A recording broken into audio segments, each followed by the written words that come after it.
kind of debate now. So yeah, I wonder if they're going to ask Bernie any of those questions, huh? Let's raise some volume here. Know that they will have a leader they can trust to lead them in these dangerous times. And I think trust and credibility and stability, as David was talking about, are the key things that they're going to want to see here, as well as somebody who, of course, can beat the president. Trust and stability and the commander-in-chief test, yes. But again, it brings a whole nother dynamic when you look at the differing views that Democratic voters and here caucus goers have of what they want in a commander-in-chief. Do they want a Bernie Sanders anti-interventionist, or do they want somebody who has experience and who has, as I'm sure you were here behind us, voted for things like the Iraq War, and maybe has made other decisions that he doesn't regret and has been a leader on national security, but also has some that he does. But as I said earlier, it can benefit both of them within their own bases. Bernie Sanders could consolidate the progressive base if people see him as leading the way on this anti-interventionist campaign. Joe Biden, I think, has bona fide national security credentials. He has to explain the Iraq vote. But, I saw him in the administration when I was there, and, he has a great deal of experience. The world knows him. He knows the world. That's an advantage to him, and he's going to try and take advantage of it here. So many problems and during his and throughout the country during the ahead to the Obama election. years. There's a key decision. Do you want a revolution right now? Or do you just want stability to get you through the next whatever it is? And that's the choice that voters in Iowa have, and I think it's the choice that the electorate has. And the fact is that you have a multi-candidate field here, so it may be that there are enough people who want a revolution to allow a Bernie Sanders to win, and there are enough people who want evolution to allow a Joe Biden to win because of the way the votes divide up. And it all comes down for three of the senators on this stage to tonight. They are going to be off the trail largely on impeachment. Yep. Let's go. That's it for us right here. We'll be back after the debate. Right now, let's go over to Wolf Blitzer.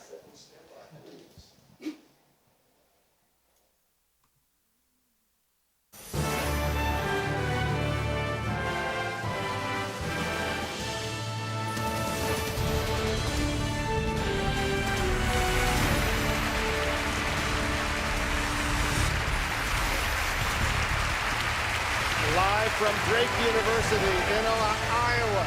This is the CNN Democratic presidential debate in partnership with the Des Moines Register. We want to welcome our viewers in the United States and around the world. I'm Wolf Blitzer, along with CNN's Abby Phillip and the Des Moines Register's chief politics reporter, Brianne Faunensteel. The top 6 Democratic presidential candidates are in place. This is their final debate before the first votes at the 2020 presidential campaign. The Iowa caucuses are 20 days away.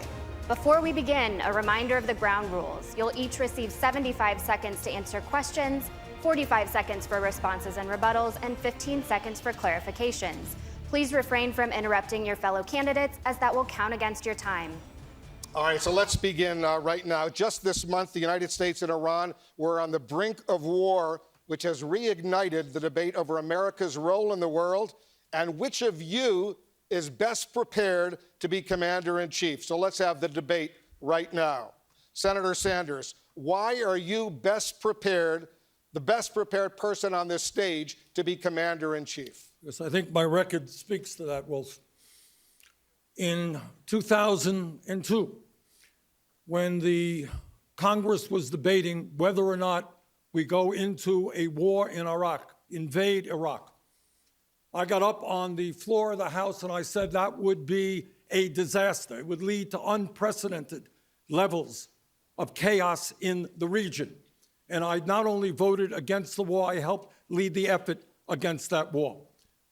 Just last year, I helped, for the first time in the modern history of this country, pass a War Powers Act resolution working with a conservative Republican, Mike Lee of Utah, which said that the war in Yemen, led by Saudi Arabia, was unconstitutional because Congress had not authorized it.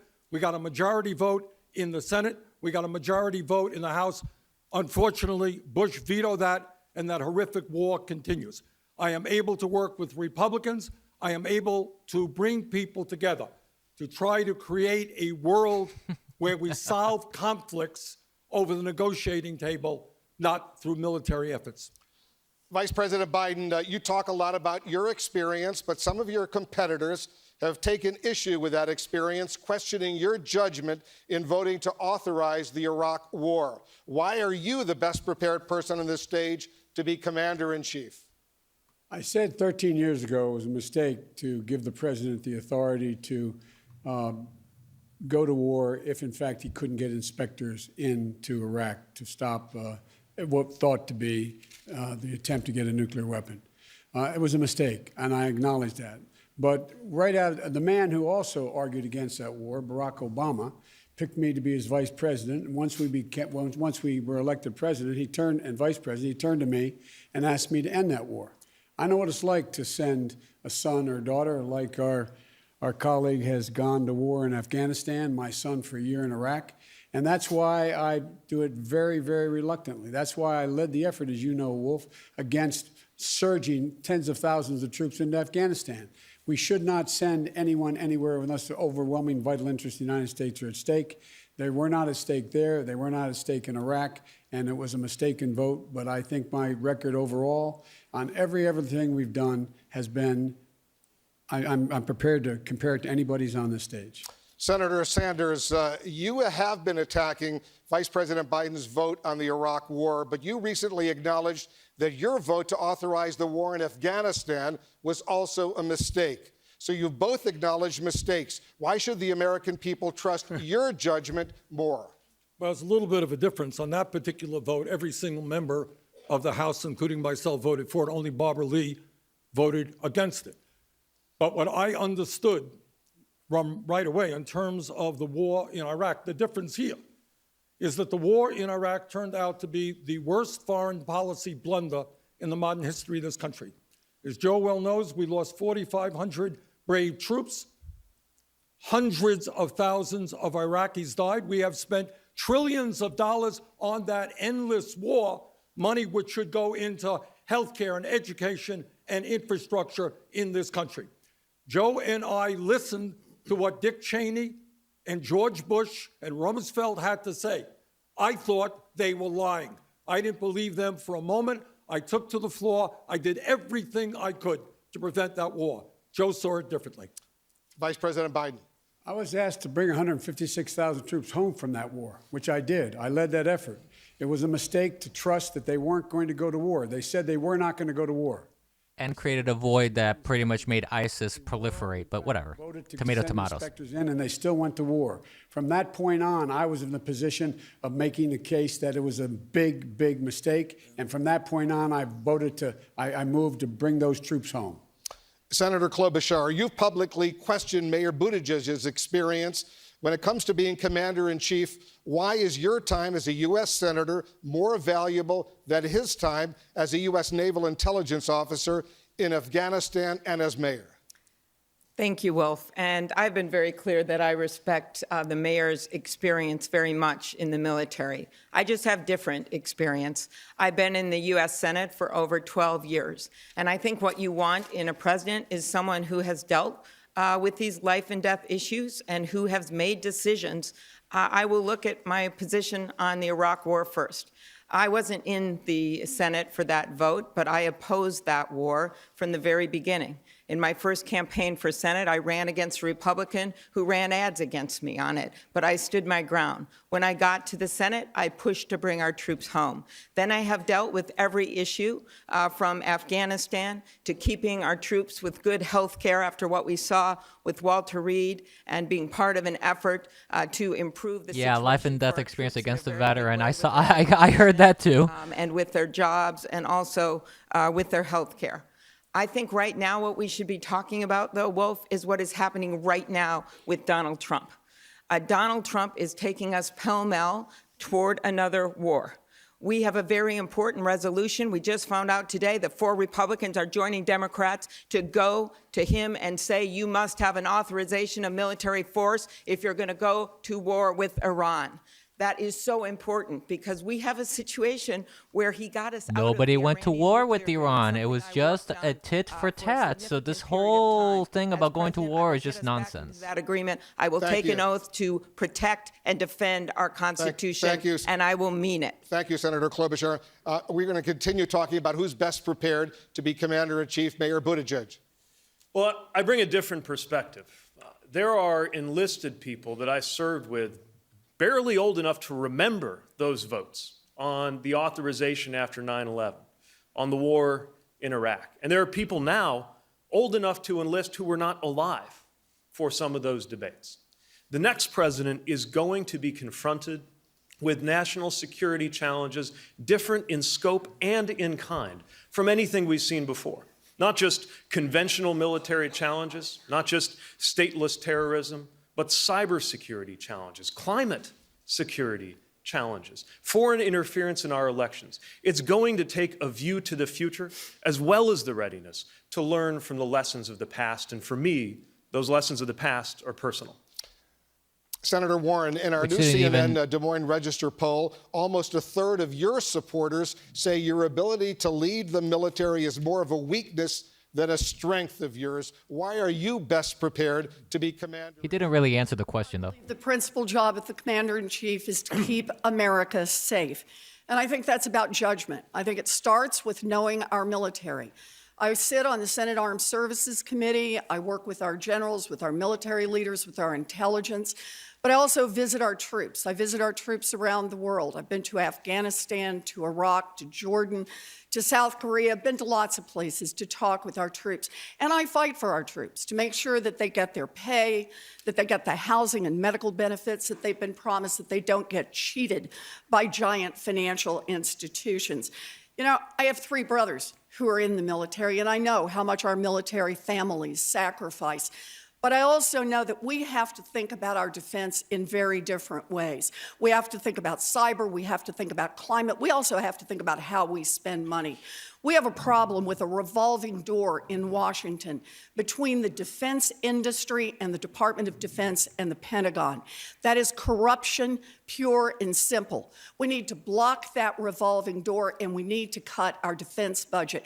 We need to depend on all of our tools, diplomatic, economic, working with our allies, and not let the defense industry call the shots. Mr. Steyer, you worked in finance for decades and have never held elected office. Why should voters believe you have the experience or judgment to serve as commander-in-chief? I worked internationally around the world for decades. I traveled, I met with governments, I met with businesses, and I understand how America interacts with other countries. And you asked, what is the reason that the experience really counts? And to me, I believe that Senator Warren made a great point. It isn't so much about experience, it's about judgment. If you've been listening to this, what we are hearing is 20 years of mistakes by the American government in the Middle East, of failure, of mistakes. So the real question is judgment. It doesn't matter if you have good judgment if you don't have any experience of what you're talking about, though. Illinois with no experience named Barack Obama who opposed the war. It is a Congresswoman, Barbara Lee from Oakland, California, who stood up against the original vote, who is the only person in Congress. So I would say to you this, an outside perspective, looking at this and actually dealing with the problems as they are, is what we're looking for now. I agree with Senator Warren. We are spending dramatically too much money on defense. The money that we're spending there, we could spend in the other parts of the budget, and it's time for someone from the outside to have a strategic view about what we're trying to do and how to do it.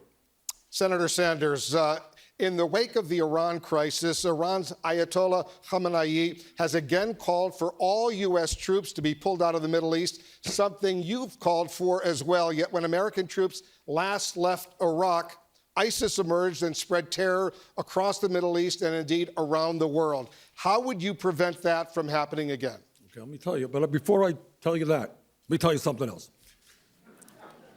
And that is, and I don't know if my colleagues here will agree with me or not, maybe they will.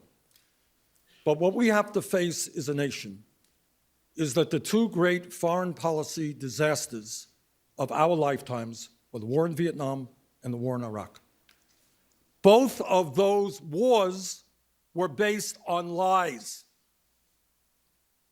And right now, what I fear very much is we have a president who is lying again. That's not entirely true. He's lying. Worse than the war in Iraq. To answer your question, what we need to do is have an international coalition.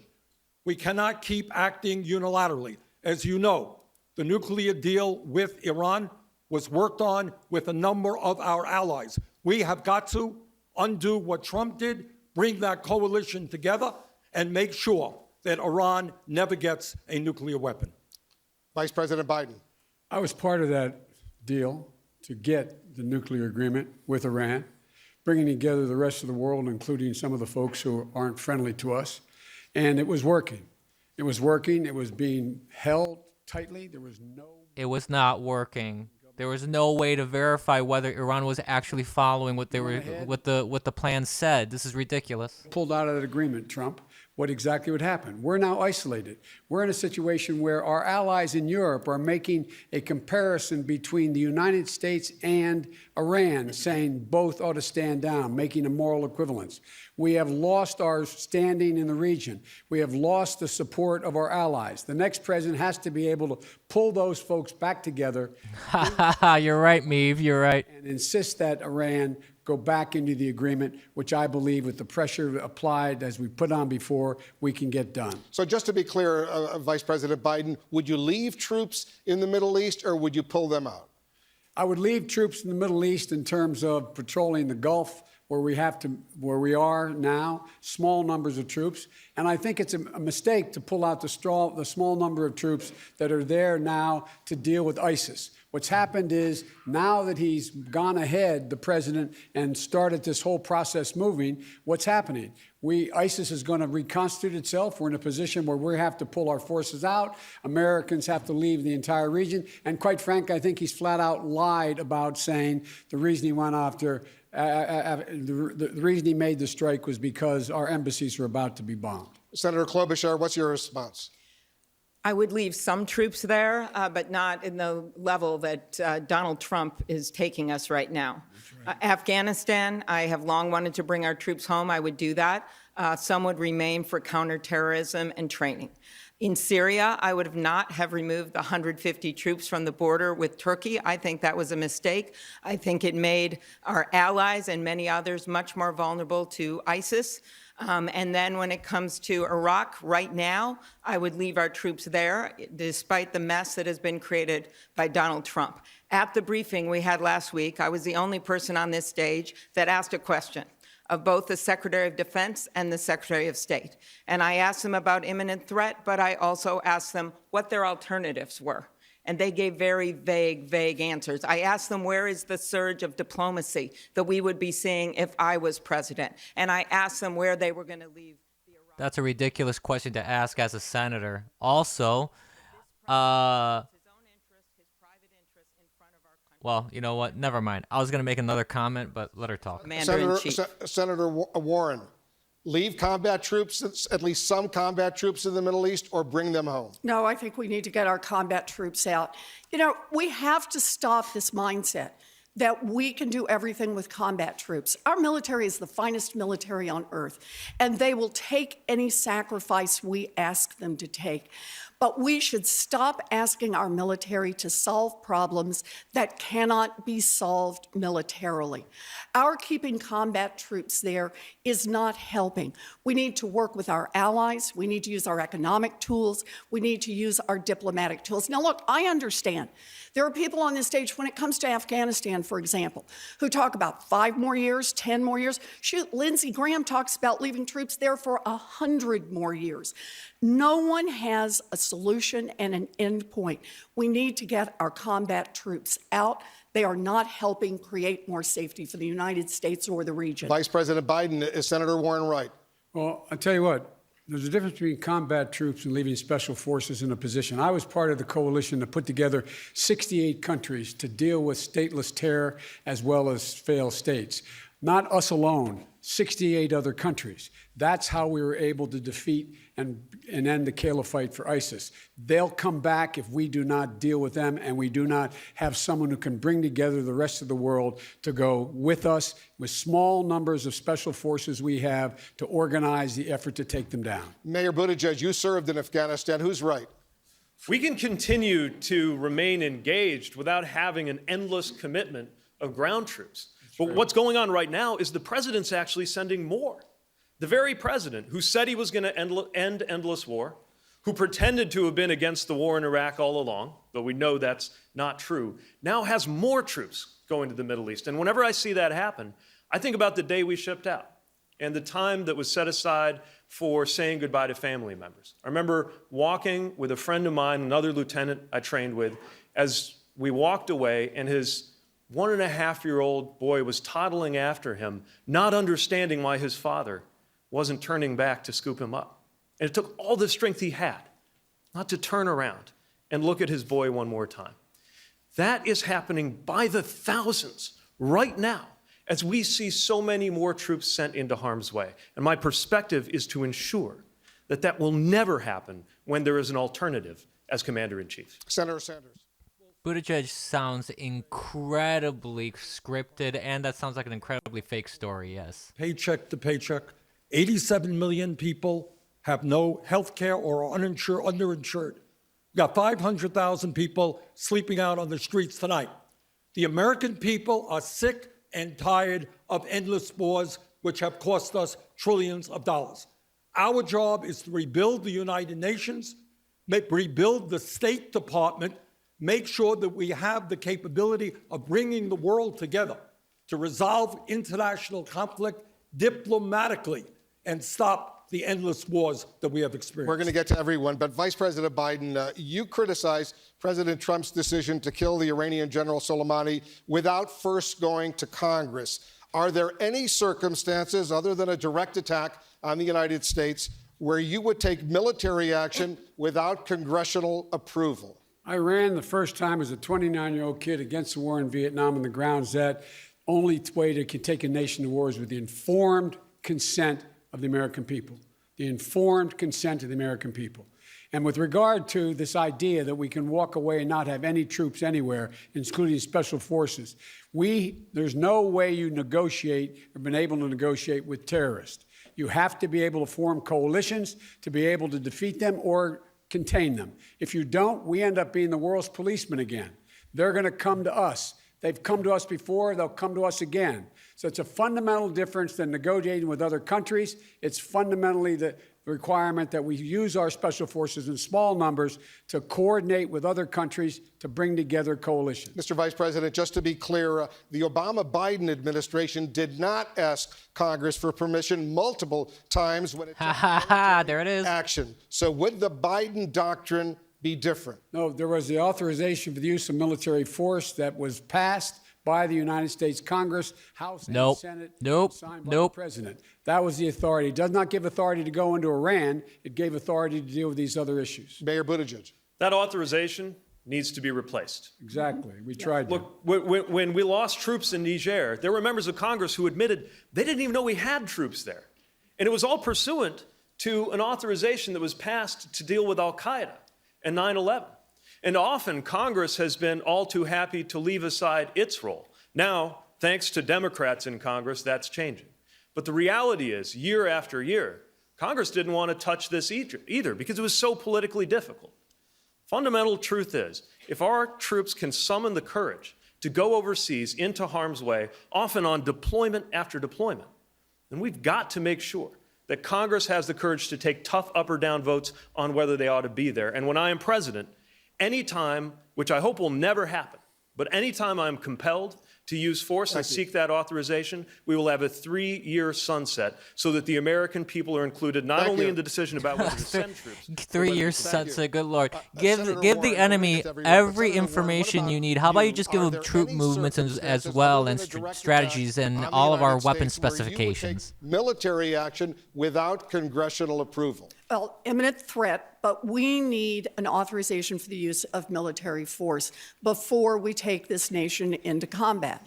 That is what the Constitution provides, and that's what, as Commander-in-Chief, I will do. But I just want to be clear. Everyone on this stage talks about nobody wants endless war. But the question is, when and how do you plan to get out of it? You know, on Senate Armed Services Committee, we have one general after another in Afghanistan who comes in and says, you know, we've just turned the corner and now it's all going to be different. And then what happens? It's all the same for another year. Don't think I didn't see that, Mom Patch. That was a very good one. So many times we're going in circles in these regions. This has got to stop. It's not enough to say someday we're going to get out. No one on the ground, none of our military can describe what the conditions are for getting out. It's time to get our combat troops home. Mr. Steyer, would a President Steyer use military force as a deterrent? And if not, under what circumstances would you take military action? I would take military action to protect the lives and safety of American citizens. But what we can see in the Middle East and what this conversation shows is that there is no real strategy that we're trying to accomplish in what we're doing in the Middle East. Obviously, Mr. Trump has no strategy. He is going from crisis to crisis, from escalation to escalation. But if you look further over the last 20 years, including in the war in Afghanistan, we know from the Washington Post that, in fact, there was no strategy. There was just a series of tactical decisions that made no sense. So we really have to ask ourselves in the Middle East, what are we trying to accomplish? I agree with Vice President Biden. To do it, we should definitely be doing it in coalition with other countries. And I want to point out that as we do that, we're confronted by this issue, which everyone is talking about, but at the same time, there's a gigantic climate issue in Australia, which also requires the same kind of value-driven coalition. Who knew arsonists are a climate issue? In the Middle East. We need to ask ourselves, how are we going to provide a world that is safer for Americans, where we can prosper more, and every single thing we do should follow into that strategy, and it's just not happening in Washington, D.C. Mayor Buttigieg, another critical issue you'd face as president is the threat of nuclear weapons. Last week, President Trump said, quote, "As long as I'm president of the United States, Iran will never be allowed to have a nuclear weapon." Would a President Buttigieg make that same promise? Ensuring that Iran does not develop nuclear weapons will, of course, be a priority because it's such an important part of keeping America safe. But unfortunately, President Trump has made it much harder for the next president to achieve that goal by gutting the Iran nuclear deal, one that, by the way, the Trump administration itself admitted was working, certified that it was preventing progress. Actually, that's not true. The Trump administration has never said that. They've always said that it's been a disaster since day one, and it is a disaster. Set off the chain of events that we're now dealing with as it escalates even closer to the brink of outright war. Now, yes? Continue.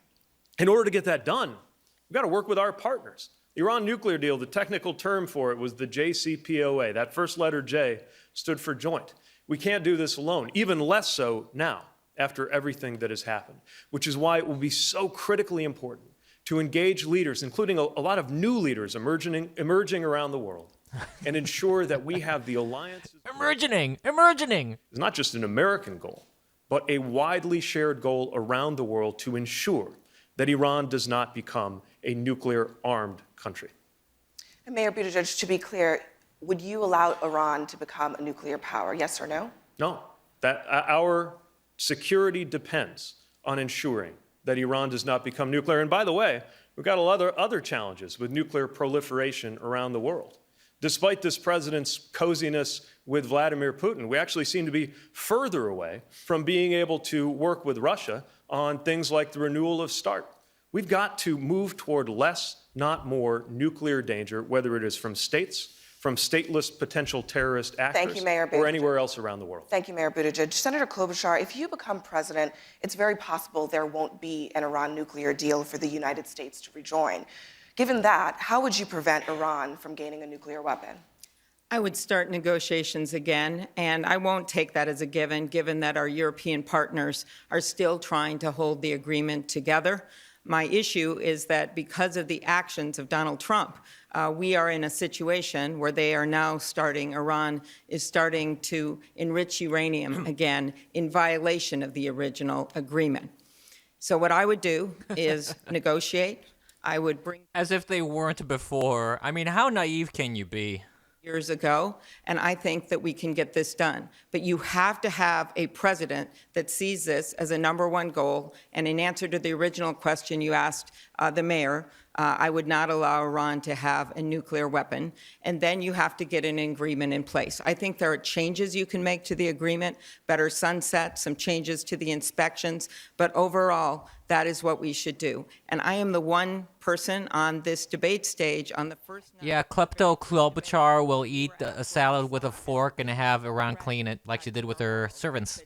On the economy, but I said Iran because of Donald Trump, because I feared that exactly what happened would happen. Enrichment of uranium, escalation of tensions, leaving frayed relations with our allies. We can bring them back, understanding this is a terrorist regime that we cannot allow to have a nuclear weapon.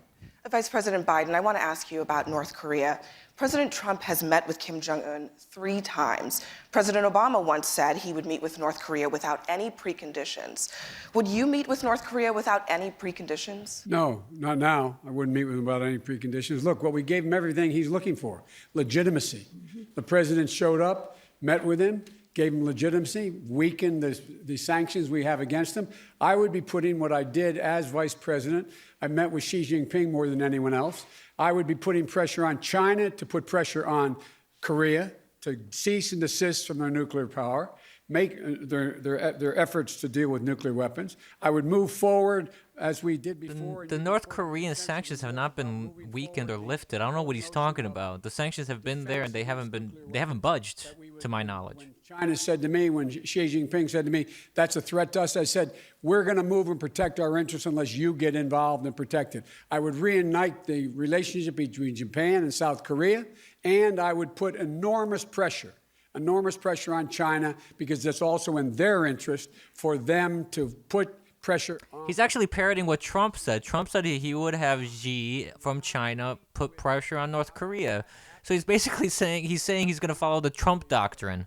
Supreme leader who said Joe Biden is a rabid dog. He should be beaten to death with a stick. I count that. Other than that, you like him. Other than that, I like him, and he got a love letter from Trump right after that. Mr. Steyer, would you meet with North Korea without any preconditions? No. It's very clear that if we're going to do something with North Korea, we're going to have to do it in concert with our allies, that meeting with him without preconditions. Okay, someone needs to tell Steyer to stop looking directly at the camera every time he answers. You have to answer to your audience and to the moderators. You look really creepy doing that, dude. Really creepy. Talking about Iran, let's face it, Iran is under great pressure economically.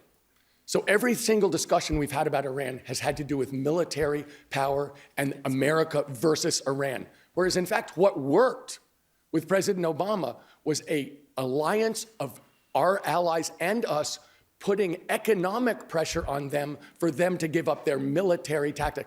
Yeah, there are people in front of him in that room where he's at. There's the moderators in the crowd. America safer by looking more broadly than just us as the policemen of the world spending money. Let's stay with the theme of America's role in the world and talk about trade. Tomorrow, President Trump is expected to sign phase 1 of a trade agreement with China, and the Senate will likely soon approve a new trade deal with Mexico and Canada, Iowa's largest trading partners.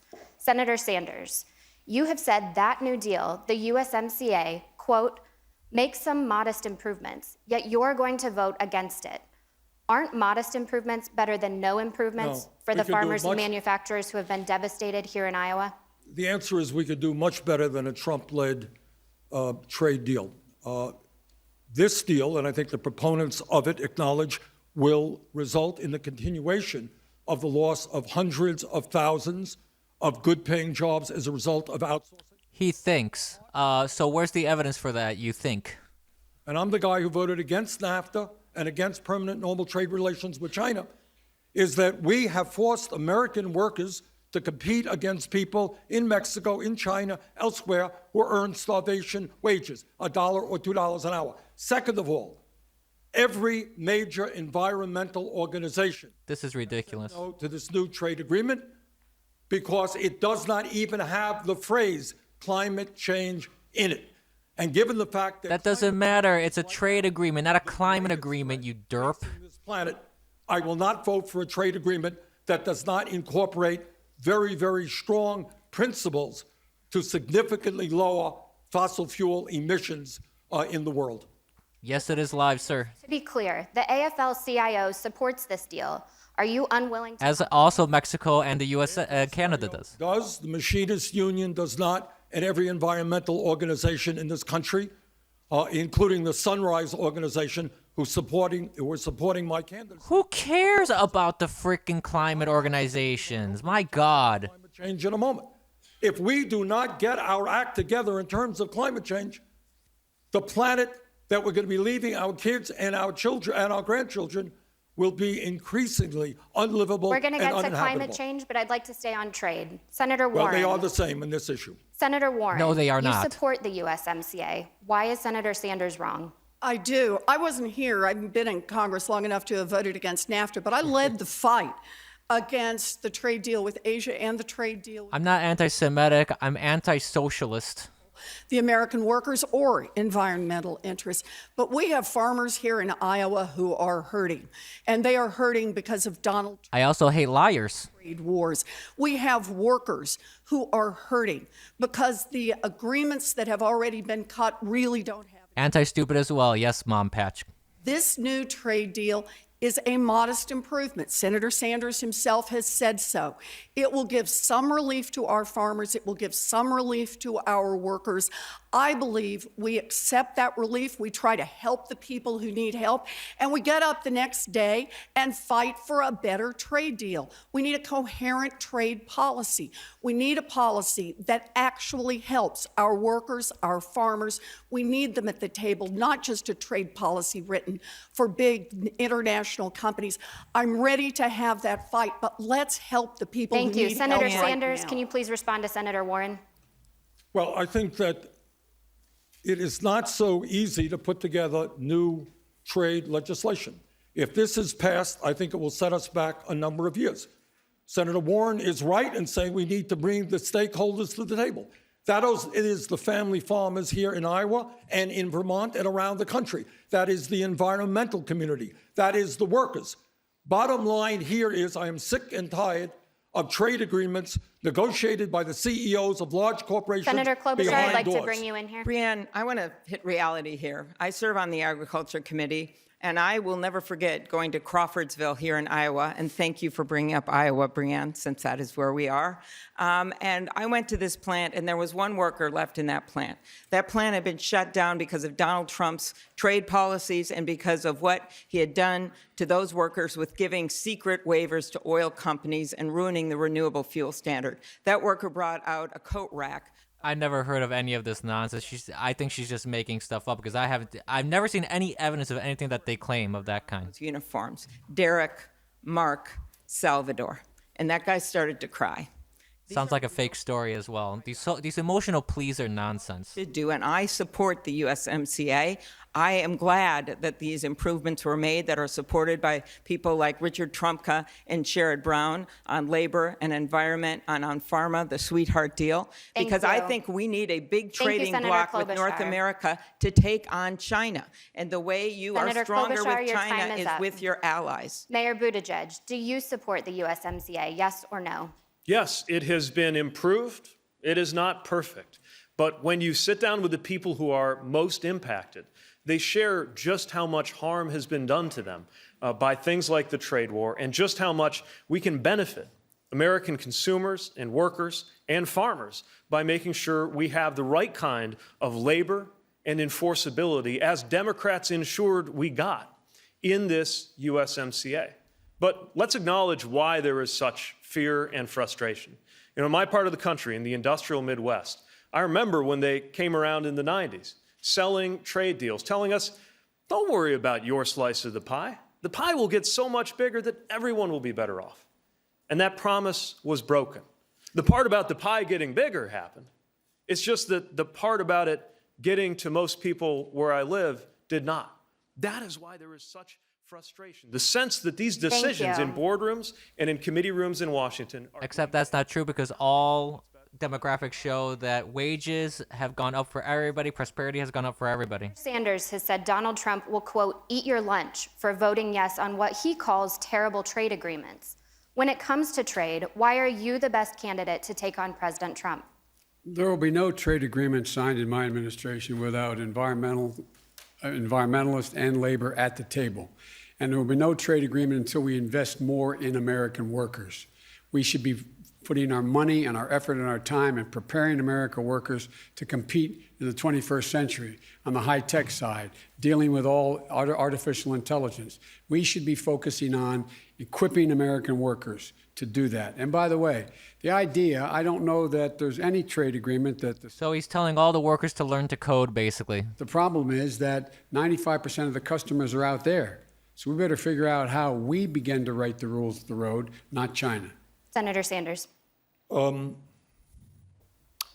and I have a fundamental disagreement here, in case you haven't noticed.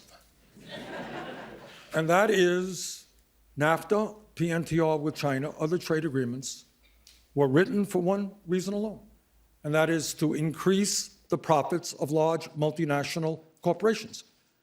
And the end result of those two, just PNTR with China, Joe, and NAFTA, cost us some 4 million jobs as part of the race to the bottom. I am sick and tired and will not tolerate, and we will use the power of the federal contracting system. If a corporation in America wants to shut down in Iowa or Vermont or any place else, and then they think they're going to get online for a generous federal contract, they've got another thing going. We need some corporate responsibility here, and we need to protect good-paying jobs in America, not see them go to China, Mexico, Vietnam, Mr. and other Vice low-wage President, what's your countries. response? We need corporate responsibility, and I agree with that completely. But we also need to have enforcement mechanisms in the agreements we make, enforceable agreements. That's one of the things that has been improved with the trade agreement with Mexico, and that's what we should be doing in any agreement we have. But let's get back to the basics here. If we don't set the rules of the road by going out to our partners instead of poking our eye and poking our finger in the eye of all our friends and allies, we make up 25% of the world's economy. We got to bring the other 25% of our allies along with us to set the rules of the road so China cannot continue to abuse their power by stealing our intellectual property and doing all the other things using their corporate state system to our significant disadvantage. Senator Warren. You know, our problem is not just that we need corporate responsibility. It's been the structure of how these trade deals have been negotiated. The United States has had a strategy for decades, and that strategy has been to have government trade negotiators, a small number, and then surround them with giant multinational corporation lobbyists and corporate executives who whisper in the ears of our negotiators and then get deals cut that are great for the giant multinational corporations, not good for America, not good for American workers, not good for the environment. We need a different approach to trade, and it starts by calling out the corruption of these giant corporations that have cut our trade deals. Everybody wants to get to the American market, and we need to put some standards in place. You want to be able to sell your goods here, then you've got to meet some environmental standards. You've got to meet labor standards. We I'd need like to bring a in Mr. coherent Steyer approach. here. Mr. Steyer, even though farmers and manufacturers here in Iowa and around the country could see some relief from the China deal, they've been crushed by the current administration's trade war. What will you do as president to help them get back on their feet? Look, That's not entirely true that they've been crushed because the administration has provided them support during the negotiations. That Senator Klobuchar was referring to oil refiners so not having to use corn-based ethanol. In fact, these trade deals have been exactly what Senator Studies actually show that corn-based ethanol doesn't really do much for the environment. It actually is the same amount of pollution. for the corporations of America, not for the working people of America, and not to protect the climate. So let me say this. I'm the only person on this stage who says climate's my number one priority. I would not sign this deal because if climate's your number one priority, you can't sign a deal, even if it's marginally better for working people, until climate is also taken into consideration. Look, I've got 4 kids. Yeah, screw the workers, screw companies, screw the economy, screw the entire United States, but climate. Everybody in their generation knows it. Frankly, Mayor Buttigieg, you're their generation. I think you would be standing up more. That's why I'm standing up for it. We cannot put climate on the back seat all the time and say, we're going to sign this one more deal, we're going to do one more thing without putting climate first. That's why it's my #1 priority. We can do it in a way that makes us richer, but we have to do it. Mayor Buttigieg, your response? Well, that's right. This issue's personal for me. That's why we're going to tackle climate from day one. Everything is personal for Buttigieg. We have better answers than we do today. Now, what I've noticed is pretty much all of us propose that we move on from fossil fuels by the middle of the century, starting with actions that we take right now.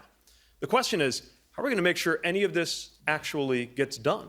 Because people have been saying the right things in these debates for literally decades. The other day in Winterset, there was a kid at one of my events, raised his hand, and he pointed out that he expects to be here in his 90s in the year 2100. He will sit in judgment over what we do, not just what we on this stage do. Anyone old enough to vote right now, whether we actually put together the national project it will require to meet our climate goals, to act aggressively, not just rejoin in the Paris Climate Accord, that's table stakes, but to actually move on from the fossil-dependent economy we live in today. But you guys, this is let's now turn to an issue that's come up in the last 48 hours. Senator Sanders. CNN reported yesterday that, and Senator Warren confirmed in a statement, that in 2018 you told her that you did not believe that a woman could win the election. Why did you say that? Well, as a matter of fact, I didn't say it. And I don't want to waste a whole lot of time on this because this is what Donald Trump and maybe some of the media want. Anybody knows me, knows that it's incomprehensible that I would think that a woman could not be president of the United States. Go to YouTube today. There's a video of me 30 years ago talking about how a woman could become president of the United States. In 2015, I deferred, in fact, to Senator Warren. There was a movement to draft Senator Warren to run for president. And you know what? I stayed back. Senator Warren decided not to run, and I did run afterwards. Hillary Clinton won the popular vote by 3 million votes. How could anybody in a million years not believe that a woman could become president of the United States? And let me be very clear. If any of the women on this stage or any of the men on this stage win the nomination, I hope that's not the case. I hope it's me. But if they do, I will do everything in my power to make sure that they are elected in order to defeat the most dangerous president in the history of our country. So Senator Sanders, I do want to be clear here. You're saying that you never told Senator Warren that a woman could not win the election. That is correct. Senator Warren, what did you think when Senator Sanders told you a woman could not win the election? I disagreed. Bernie is my friend, and I am not here to try to fight with Bernie. But look, this question about whether or not a woman can be president has been raised, and it's time for us to attack it head on. And I think the best way to talk about who can win is by looking at people's winning record. So, can a woman beat Donald Trump? Look at the men on this stage. Collectively, they have lost 10 elections. The only people on this stage who have won every single election that they've been in are the women, Amy and me.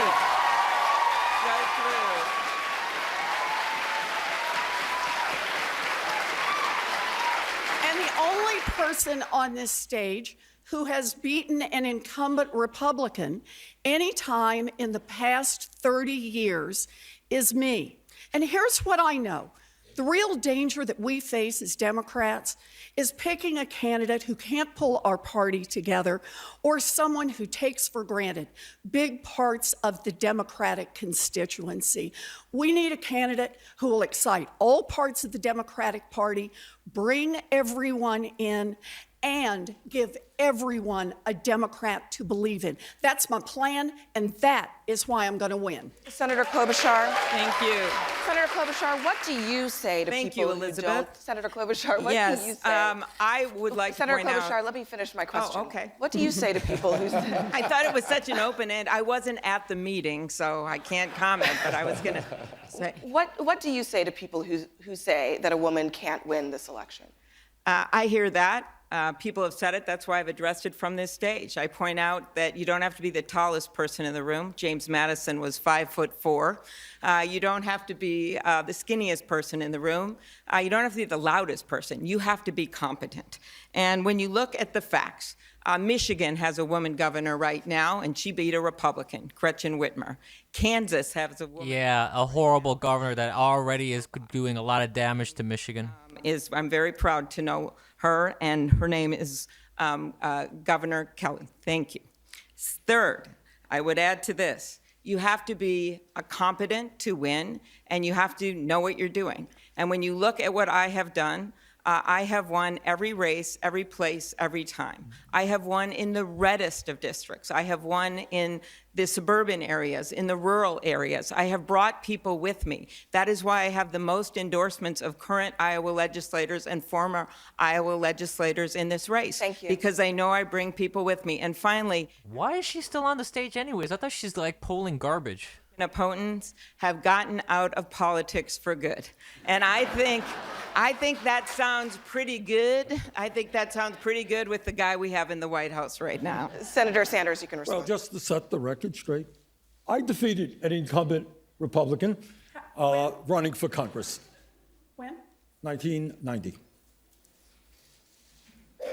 That's how I won, beat a Republican congressman. Number two. Wow, Warren is a deer in headlights. Any debate up here. Wasn't it 30 years ago? I beat an incumbent Republican congressman. And I said I was the only one who's beaten an incumbent Republican in 30 years. Well, 30 years ago was 1990, as a matter of fact. But I don't know that that's the major issue of Confirmed, Warren has no idea what math means. the day. Does anybody in their right mind think that a woman cannot be elected president? Nobody believes that. If Hillary Clinton got 3 million votes, more votes than Trump. So who believes that a woman can't win? Of course a woman can win. But the real question is, how do we beat Trump? And the only way we beat Trump is by a campaign of energy and excitement, and a campaign that has by far the largest voter turnout in the history of this country. And I believe that our campaign has the strongest grassroots movement. Thank we you. have been endorsed by many Senator grassroots Warren, organizations. Senator That's why Warren, we I win. want to give you the final word. So I do think it's the right question, how do we beat Trump? And here's the thing. Since Donald Trump was elected, women candidates have outperformed men candidates in competitive races. And in 2018, we took back the House, we took back state houses because of women candidates and women voters. Look, don't deny that the question is there. Back in the 1960s, people asked. That doesn't really mean a whole lot because that always happens with just about every president. There's always a small shift in the House and Senate. The Democratic Party stepped up and said yes, got behind their candidate, and we changed America. That's who we are. Vice President Biden. Vice President Biden, go ahead. I agree, women can win, and I've went in and campaigned for 27 of them this last in 2018, the best group I've ever campaigned for in terms of competence. But the real issue is who can bring the whole party together, represents all elements of the party, African Americans, brown, black, women, men, gay, straight. The fact of the matter is that I would argue that in terms of endorsements around the country, endorsements wherever we go, I am the one who has the broadest coalition of anyone running up here in this race. All right, we're going to take a short break now. The CNN Democratic presidential debate live from Drake University. We'll be right back after this. Wow, what was going on with Biden in that last answer? Good Lord. Sounded like he was about to, fall into a narcoleptic coma. So far, not a whole lot of surprises. So far, everything that I've seen and heard is pretty much on par with the garbage that has been going on with the previous debates. I mean, Klobuchar has not done anything that she hasn't done in the previous debates. So she really is not gaining any ground, and I really doubt that she'll be able to keep on going. She's not gaining any momentum. I have a feeling that she's going to be the next to drop. I really do. Steyer, I'm not even sure why he's still in this race as well. Nobody really knows him. He has no recognition for anything that he's done. It's not even a name recognition thing. It's a recognition of, like, when you're talking, you don't sound, he doesn't sound like he projects expertise. He seems like he's very scripted. He's always turning to the camera, like trying to turn to the camera. It's really weird. Sing a song. Oh, no, I don't think you people want me to sing a song. I don't think that's a good idea. Maybe after the debate, if I'm not absolutely exhausted, we can end the show with a karaoke song. Maybe we'll see. Maybe if I get some donations, I might be compelled to do so. But anyway, which in the meantime, if you do want to support channels like this, go to streamlabs.com/theeternalabyss. Any contribution is appreciated. Any level of generosity. Conservatives like myself, we're being shut down by social media, big tech, the left, the Democrats. They want to put us in gulags. They've said so. This isn't even a secret anymore. So, please support us. We need that support. Streamlabs.com/theeternalabyss. It's on the screen. Again, any level of generosity is greatly appreciated. So kind of going back to this whole analysis thing. The karaoke stream would actually probably be more entertaining than the debate. My terrible singing, honestly. Hey,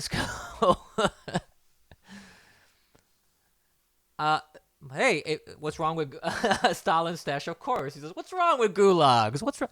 Stalin, yeah. Stalin would have no problem with gulags.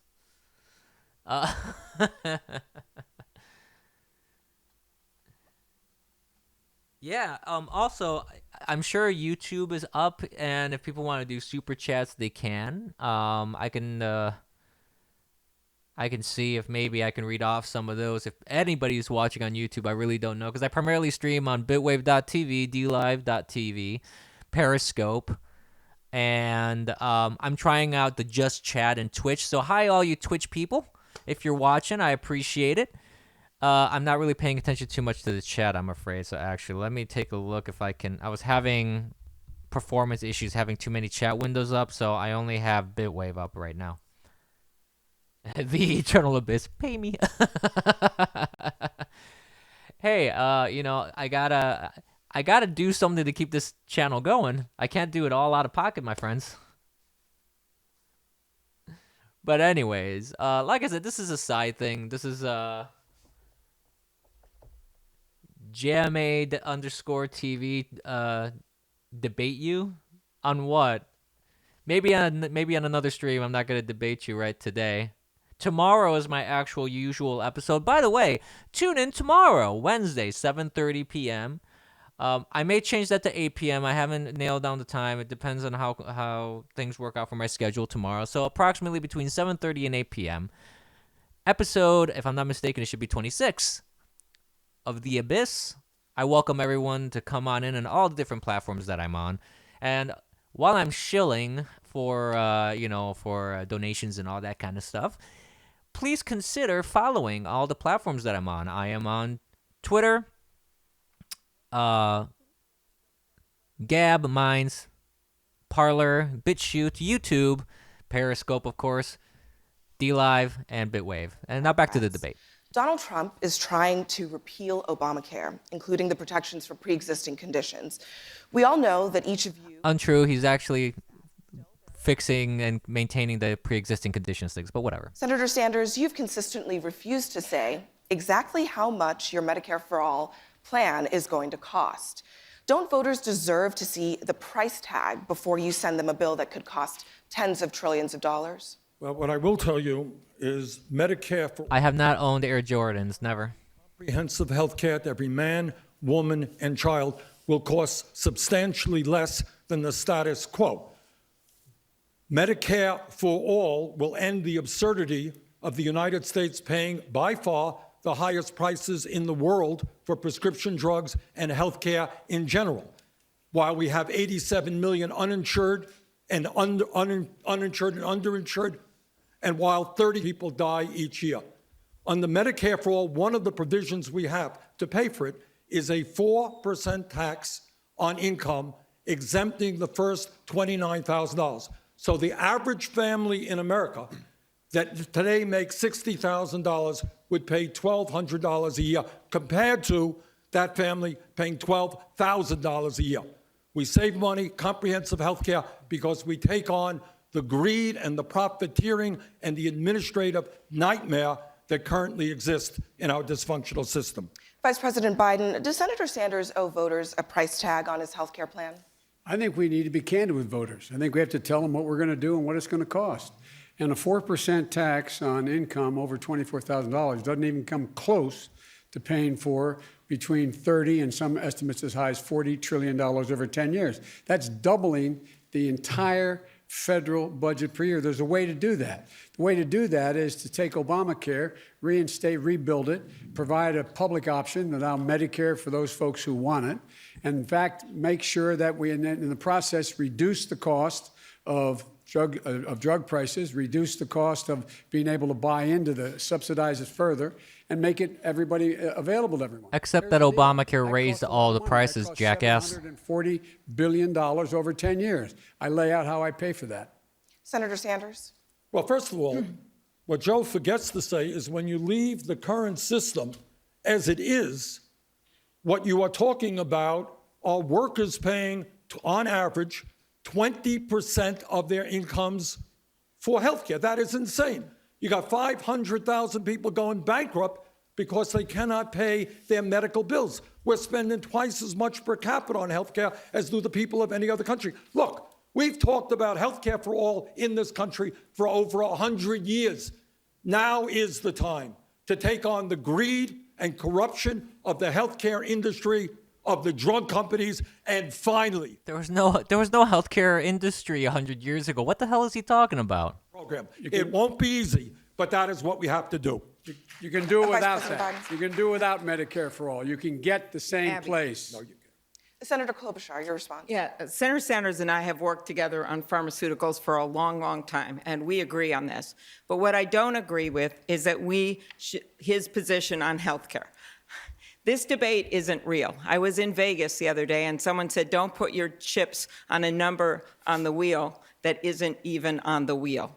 That's the problem. Over 2/3 of the Democrats in the U.S. Senate are not on the bill that you and Senator Warren are on. You have numerous governors that are Democratic that don't support this. You have numerous House members that put Nancy Pelosi in as Speaker. The answer is a nonprofit public option. The answer is the real debate we should be having is how do we make it easier for people to get coverage for addiction and mental health? I have a plan for that. And then finally— No, that's actually not the question you should be asking, comb salad eater. —fit in this room. We need to make it easier for people to get long-term care insurance. We need to make it easier for them to pay for their premiums. My own dad, I know when his long-term care insurance ends. And then we have some savings for him. He's in assisted living. He got married 3 times, whole nother story, so there isn't much there. But then we go to Medicaid, and I've already talked to Catholic Elder Care. They're willing to take him in. Our story is better than so many other families. We have to make it easier for long-term care. It's not just for seniors. It's also for the sandwich generation, people trying to help their parents. Senator Warren. So we need to start with what's happening in America. People are suffering. I'll just pick one. 36 million people last year went to the doctor, got a prescription, this is what they needed to get well, and they couldn't afford to have the prescription filled. They looked at it and said, it's either groceries or this prescription. My approach to this is I find that very difficult to believe, frankly. as quickly as possible. I have worked out a plan where we can do that without raising taxes on middle-class families by one thin dime. What I can do are the things I can do as president on the first day. We can cut the cost of prescription drugs. I'll use the power that's already given to the president to reduce the cost of insulin and EpiPens and HIV/AIDS drugs. Let's get some relief to those families, and I will defend the Affordable Care Act.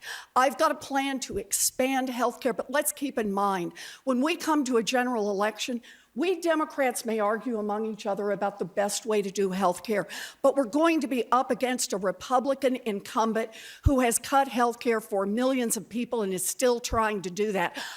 Actually, he has not cut health care for millions. Senator Warren, Vice President Biden. The proposal I lay out does, in fact, limit drug costs.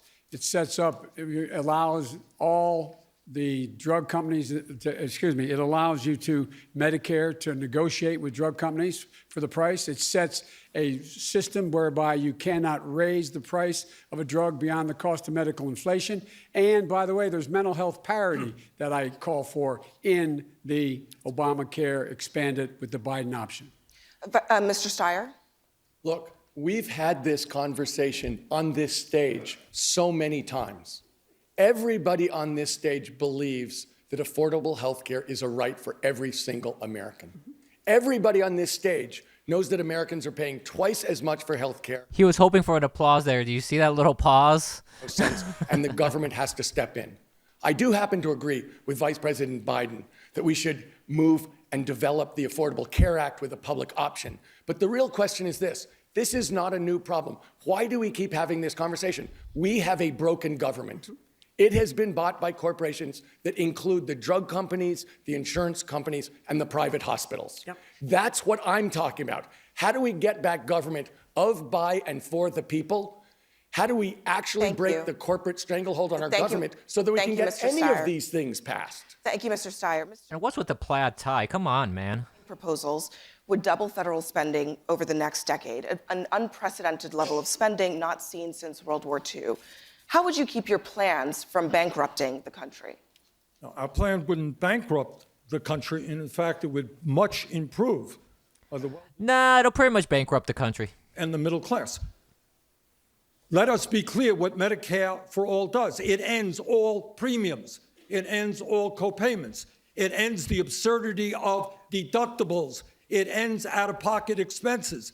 It takes on the pharmaceutical industry, which in some cases charges us 10 times more for the same prescription drugs sold abroad as sold here.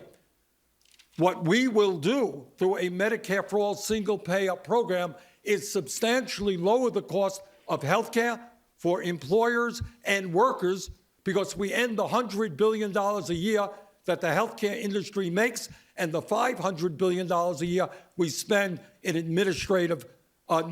administrative nightmare of dealing with thousands of separate insurance plans. Healthcare is a human right. Every other major country on earth is guaranteeing healthcare for all. The time is long overdue. That's not true in the least. That entire statement was false. Better to build on the Affordable Care Act, and if you want to be practical and progressive at the same time and have a plan and not a pipe dream, you have to show how you're going to pay for it. And I would also note practically that the Affordable Care Act right now is 10 points more popular than the President of the United States. So I think the answer is to build on it. And yes, I think you should show how you're going to pay for things, Bernie. I do. This president is treating people out there like poker chips in one of his bankrupt casinos, the way he is adding to our debt. I am the one person up here who has on her website, in her plan, a plan to actually start taking on the deficit, by taking part of that money from that corporate tax cut that they put in there and putting it in a fund to pay back the deficit. And I have shown how I'm going to pay for every single plan. Capital gains tax going to the personal level, getting rid of the oil giveaways, doing something about the hedge fund loophole. You can go through it and you can get the money to pay. You're not going to get enough money, lady. Learn math. Your plan as Medicare for all who want it, yet your plan would automatically enroll uninsured Americans into a public option, even if they don't want it, and force them to pay for it. How is that truth in advertising? Well, it's making sure that there is no such thing as an uninsured American. Look, the individual mandate was an important part of the ACA because the system doesn't work if there are free riders. What I'm offering is a choice. You don't have to be in my plan if there's another plan that you would rather keep. And there's no need to kick Americans off the plans that they want in order to deliver health care for all. And my plan is paid for. Look, our party should no longer hesitate to talk about the issue of the debt and the deficit. Now, we've got a dramatically better track record on it than Republicans do. In my lifetime, it's almost invariably Republican presidents who have added. That's actually not true at all. That's a false statement that's been perpetuated by the media and the left. For all who want it, to the historic investments we're going to make in infrastructure, to dealing with climate change, is fully paid for. When it comes to health care, you can do it in 2 moves. Of course, my plan costs $1.5 trillion over a decade. No small sum, but not the 20, 30, 40 that we're hearing about from the others. All I got to do is 2 things. Both of them are common sense. Allow Medicare to negotiate prescription drug prices and roll back the Trump corporate tax cuts that went to corporations and the wealthy that didn't even need it. Senator Warren. So I started this by talking about 36 million Americans, including Americans with insurance, who just can't even afford to have a prescription filled. We all talk about plans, healthcare plans that we have, and these plans are paid for. The problem is that plans like the mayor's and like the vice president's is that they are an improvement. They are an improvement over where we are right now, but they're a small improvement. And that's why it is that they cost so much less, because by themselves, they're not going to be enough to cover prescriptions for 36 million people who can't afford to get them filled. What we need to do is make the commitment that we know where the money comes from. We can ask those at the very top, the top 1%, to pay a little more. Those giant corporations like... Again, mathematics lady, math, that's not going to work. The numbers don't add up to what your fantasy is. We have enough money to provide health care for all our people. Yes, we build on the Affordable Care Act, but where we end up is we offer health care to all of our people, and we can offer it at no cost or low cost to all of them. Mayor Buttigieg.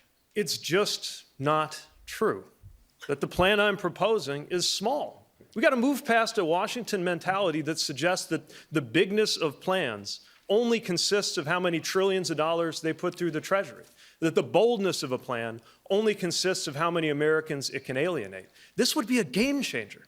This would be the biggest thing we've done to American healthcare in a half century. Let's measure the effect. It was actually already done with Obamacare, and it was an absolute disaster, Buttigieg. So I don't know what the hell you're talking about. Drugs. We'll have an out-of-pocket cap, even if you don't get the subsidies that would make it free, a $250 monthly cap. And here's why it's got to be monthly. You ever been in that situation or known somebody who finds that they've got to defer a procedure or delay filling a prescription to try to have it happen in the right month? Because of when your out-of-pocket cap hits? It makes no sense medically, because most of us don't experience the economy on an annual basis. Our bills don't come in every year, they come in every month. Same with our paychecks, bi-weekly or monthly. That's why we set this up in a way to solve the problem without running up 20, 30, 40 trillion dollar Senator bills. Warren, your response? Look, the numbers that the mayor's offering just don't add up. The average family in America last year paid $12,000 in some combination of deductibles and co-pays and uncovered expenses. And the average income was $60,000. If you actually think about it, that's really not a large amount if the average income is $60,000. We've got to build this, and we've got to build the alliances to make this happen. I can bring down the cost of prescription drugs like insulin and take hundreds of millions of dollars out of the system immediately in costs.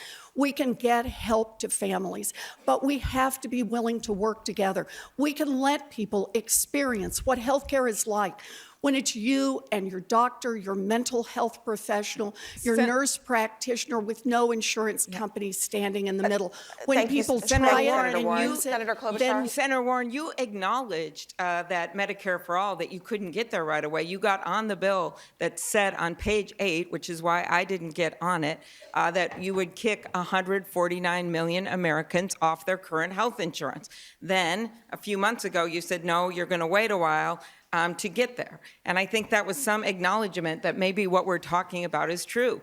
And I don't buy that it's not enough. It is a big, big step to say to people making $100,000 a year that your premiums will be cut in half, which is what the nonprofit public option will do. And if you talk, Mayor Buttigieg, about Medicare and having negotiation, I actually have led that bill for years. I have 34 co-sponsors. As president, I can get it done. That would allow Medicare to finally negotiate and lift the ban that Big Pharma got into law that says they can't negotiate for better prices for our seniors. I will get it done. Senator Sanders, coming to you now. CNN reached out to Iowa Democratic voters for their most pressing questions. Edward from here in Des Moines writes, Des Moines is an insurance town. What happens to all the insurance industry, the health insurance industry here if there is Medicare for all? What happens to all the jobs and the livelihoods of the people that live in insurance towns like Des Moines? We build into our Medicare for All program a transition fund of many, many billions of dollars that will provide for up to 5 years income and health care and job training for those people. But here is the issue. Tom Steyer made the point a moment ago. We are now spending twice as much per person on health care as do the people of any other country. That is insane. In some cases, 10 times more for prescription drugs. Why is that? Just received a donation. Thank you, sir. I don't have that notification up for some reason. I will fix that. Of the drug companies and the insurance companies. And if we want to do what every other major country on earth does and guarantee people health care is a human right, not a privilege, you know what we have to do? We are finally going to have to stand up to the health care industry and end hundreds of billions of dollars of waste and profiteering. Mr. Steyer. I just want to emphasize what Senator Sanders said. This is not a complicated problem. Between what Senator Warren and Senator Sanders said, it's clear. There are two problems. We're spending way too much because corporations own the system, and we're not negotiating against those corporations. And we've given tax cuts to the richest Americans and the biggest corporations for decades. That's all this is. We have corporations who are having their way with the American people, and people are suffering. Senator Warren is right. This is cruelty for money. In order to break this, we're going to have to break the corporate stranglehold. Cruelty for money. The United States is ranked by far in having the best healthcare on this planet. People come over here from around the world to get procedures done, and all the innovations that we do help people around the world, and they want to claim that that's abuse. Being able to do in our administration what five Democratic presidents couldn't get done, and that is pass Obamacare. It was a big deal. Secondly, I would argue that the way you control drug prices is you limit what they can charge for those prices. You don't have to pay the price, limit what they can charge. If in fact they charge more than we set the price for, people can import from abroad, assuming that it is safe. We in fact, it's only yellow, Wolf, okay? And we can in fact do all of this and still provide people the option to stay, the roughly 150 to 160 million Americans who like the negotiated plan they have with their employers. If they don't like it or if the employer gets rid of it, they can buy into a Medicare plan and the Biden plan. Let's talk a little bit more about prescription drugs right now. Prescription drug prices in 2018, Americans spent $335 billion on prescription drugs alone. That's about $60 billion more than they paid a decade ago. Senator Warren, you've called for the creation of a government-run drug manufacturer that would step in if there is a drug shortage or a price spike. Why does it make sense? Oh my for the God, are you serious? A government-run government to manufacture pharmaceutical drugs, manufacturer? especially Are you when public trust crazy? in government Are is you near crazy? historic lows? So let's do this both ways. What I also have said is I'm just going to use the power that is available, and I will do what a president can do all by herself on the very first day, and that is lower the prices of certain prescription drugs. I will lower the price of insulin. We already have the illegal authority. It's not the place of the government to go in and tell businesses how to run their business and set their pricing. This is absolute economic disaster. There are a whole lot of drugs, about 90% of drugs, that are not under patent. They're generic drugs. But the drug industry has figured out how to manipulate this industry to keep jerking the prices up and up and up. So my view is, let's give them a little competition.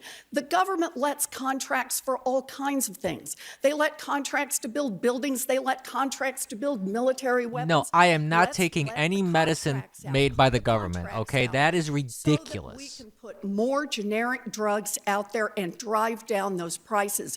This is a way to make markets work. Not to It's try a to horrible idea. The government that cannot run the USPS properly, the government that doesn't run the DMV properly, they want to go into drugs? Are you insane? No, absolutely not. Senator Klobuchar, do you believe the government should be manufacturing drugs? I am open to looking at it, but I would try these things first. Number one, I mentioned the Actually, no, I'm not. I buy all my water. I know where my water's coming from. It's not coming from the tap. things I've found that a president can do herself in the first 100 days without Congress that are legal. And one of those things is that you can start bringing in less expensive drugs from other countries. Bernie and I had an amendment on this. We got 14 Republican votes on it. It was at midnight. They might have not known what they were voting for, but we got that. This is so stupid. The easiest way to lower prices is to actually force companies to show the cost of making that medicine and what their upcharges are. Once people see what that is, I promise you that those prices are going to change because there is going to be backlash and people will not buy if you have like a 300% increase versus a 200% increase, for example. For many new families and a problem that's especially acute in rural Iowa. We have another question from an Iowa Democratic voter. Mayor Buttigieg, this is for you. Tiffany from Clive writes, as a young mom, I had to quit a job I loved because childcare costs were taking up 2/3 of my income. Many families don't have the option of quitting a job because that little bit of income is needed. That leads to families using whatever care they can find, and sometimes the results are deadly, as we've seen in Iowa over the last few years. How will you prioritize accessing quality, affordable childcare in your first 100 days in office? It makes no sense for childcare to cost 2/3 of somebody's income. We've got to drive it to 7% or below, and 0 for those families who are living in poverty. But this is happening to folks at every level of the income spectrum. I meet professionals who sometimes say that they're working in order to be able to afford childcare in order to be able to be working. It makes no sense, and it must change, and we shouldn't be afraid to put federal dollars into making that a reality. Subsidizing childcare and making sure that we are building up... Dispatch, you had to break chat right when I'm streaming, right? As well as childcare writ large. We can do that. And until we do, this will be one of the biggest drivers of the gender pay gap. Because when somebody like the voter asking the question has to step out of the workforce because of that reason, she is at a disadvantage when she comes back in, and that can affect her pay for the rest of her career. Senator Warren, your education plan includes tuition-free public college for all, but you impose an income limit for free childcare. Why do your plans cover everyone for public college, but not childcare and early learning? No, actually, my plan is universal childcare for everyone. It just has some people adding a small payment. But understand this about the plan. I've been there. You know, I remember when I was a young mom, I had 2 little kids, and I had my first real Can we university just make teaching sure the war job. isn't too destructive? I was excited, but it was childcare that nearly brought me down. We went through one childcare after another, and it just didn't work. If I hadn't been saved by my Aunt Bee, I was ready to quit my job. And I think about how many women of my generation just got knocked off the track and never got back on. How many of my daughter's generation get knocked off the track and don't get back on. How many mamas and daddies today are getting knocked off the track and never get back on. No, I was demanding less. You can do more after the stream. You can do whatever you want afterwards. Children and provide universal pre-K for every 3-year-old and 4-year-old in America, and stop exploiting the people who do this valuable work. Largely Black and brown women, we can raise the wages of every child care worker and preschool teacher in America. That's an investment in our babies. That's an investment in their mamas and their daddies, and it's an investment in our teachers and in our economy. Senator Sanders, will your universal child care program be free for everyone, regardless of income? Yeah. Let me pick up on this child care thing. Every psychologist in the world knows 0 through 4 are the most important years of human life, intellectually and emotionally. And yet our current child care system is an embarrassment. It is unaffordable. Child care workers are making wages lower than McDonald's workers. Yeah, let's just not take care of our kids, hand them over to some people who don't give a crap, and that's going to help them in the most important years of their development, according to what he said, psychologists. Good plan, buddy. Be one of the only major countries not to guarantee health care to all people as a human right. We should not be spending more than the 10 next countries on the military, hundreds of billions of dollars in subsidies for the fossil fuel industry, tax breaks for billionaires, and then tell the moms and dads in this country we cannot have high-quality, affordable child care. That is wrong. Vice President Biden, infant care is more expensive than in-state public college tuition in more than half the country. Do you support free universal infant care? There should be free universal infant care, but here's the deal. You know, I was a single parent, too. When my wife and daughter were killed, my 2 boys I had to raise, I was a senator, a young senator. I just hadn't been sworn in yet. And I was making $42,000 a year. I commuted every single solitary day to Wilmington, Delaware, over 500 miles a day, 250 miles a day, because I could not afford, but for my family, childcare. It was beyond my reach to be able to do it. And that's why there's several things we do. When I triple the amount of money for Title I schools, every child 3, 4, and 5 years old will, in fact, have full schooling. They had a car accident. School programs, which will... Chad was asking how they got killed. Secondly, I think we should have an $8,000 tax credit, which would put 7 million women back to work. They could afford to go to work and still care for their children as an $8,000 tax credit. I also believe that we should, in fact, for people who, in fact, are not able to afford any of infant care, to be able to get that care. But Bernie's right. We have to raise the salaries of the people who are doing the care. And I provide for that as well. My time is up, I know, but I'm not going to go over like everybody. Mayor Buttigieg. Mayor Buttigieg, higher education is another huge expense for families. You oppose free public college for all because you don't want to make it, quote, free for the kids of millionaires. But lots of public services are available to the kids of rich people, like libraries and public schools. Why do you draw the line at public colleges and universities? Well, it's simple. We expect and hope for everyone to get through 12th grade. It's not the same for college. Now, again, I don't want cost ever to be a barrier to somebody seeking to attend college. And under my plan, it won't be. Matter of fact, for the first 80% of Americans by income, it is free at public colleges.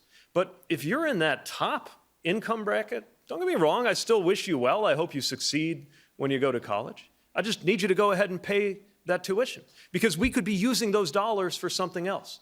There is a very real choice about what... Yeah, but the thing is, the left wants to tax the bejesus out of the really, really rich people, which means reducing the amount of money that they have for everything else, which includes education for their children. Yet they want them to pay for also the tuition without any sort of assistance because they happen to have a little bit more money. That doesn't make any logical sense. To talk about this issue more. They are driven by their faith. I think because even though in politics we're supposed to talk middle class, they know there's no scripture that says, as you've done unto the middle class, so you've done unto me. We got to be making sure that we target our tax dollars where they will make the biggest difference. And I don't think subsidizing the children of millionaires and billionaires to pay absolutely zero in tuition at public colleges is the best use of those scarce Senator taxpayer Warren. dollars. So look, the way I think we need to do this is we need a wealth tax in America. We need to ask people with fortunes above $50 million to pay more.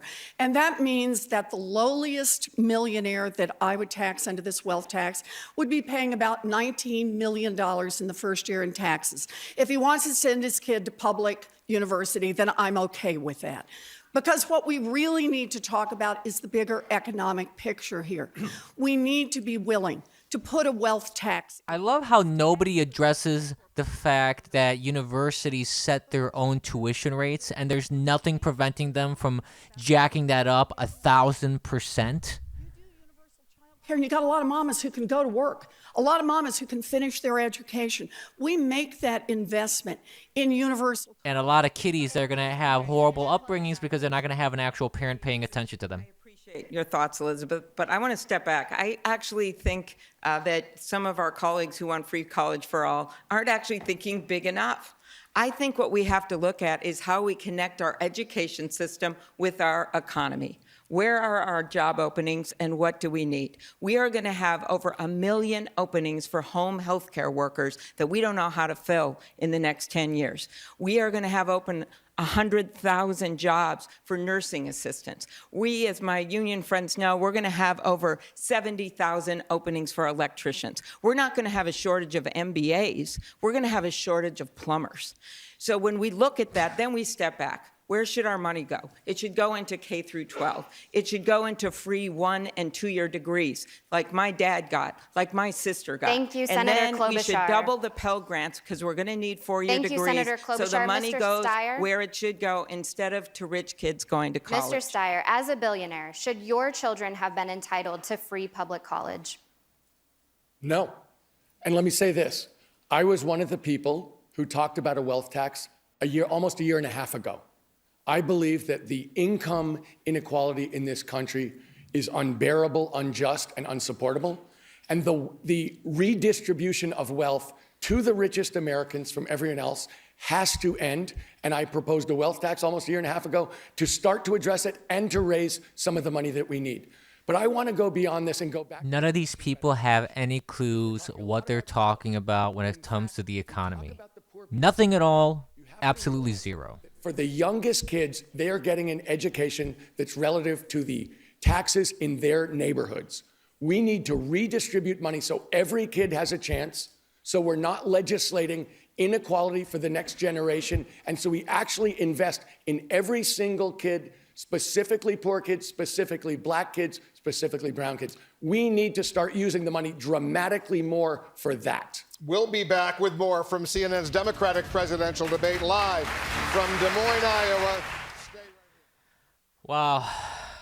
Where to even begin? What a disaster.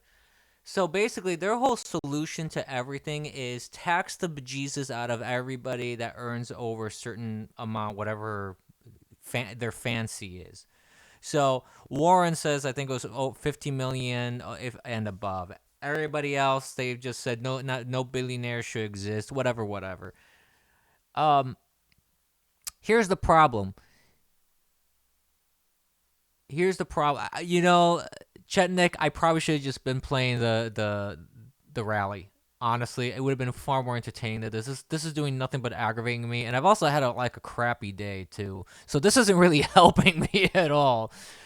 But in a way, it kind of is, because being able to rag on these morons really does kind of help de-stress a little bit. So really quick before the break is over, these people have no idea what they're talking about. Their only solution to every problem is, let's just tax everybody that's rich and screw white people, and let's just make our debt incomprehensible. There would be no way that the debt would be kept under control if this was the case.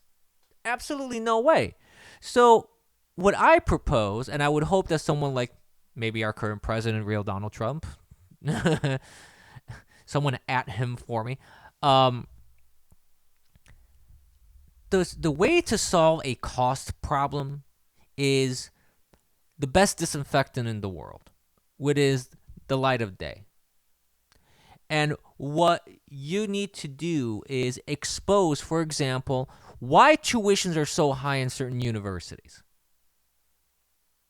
Why do they raise it 20%, 33%, 27% every semester? Why do they do that? Itemize everything. Show me what the university is paying for. Okay? Show me the justification for the cost of the tuition. An actual justification, not just say, oh, we have like lab stuff.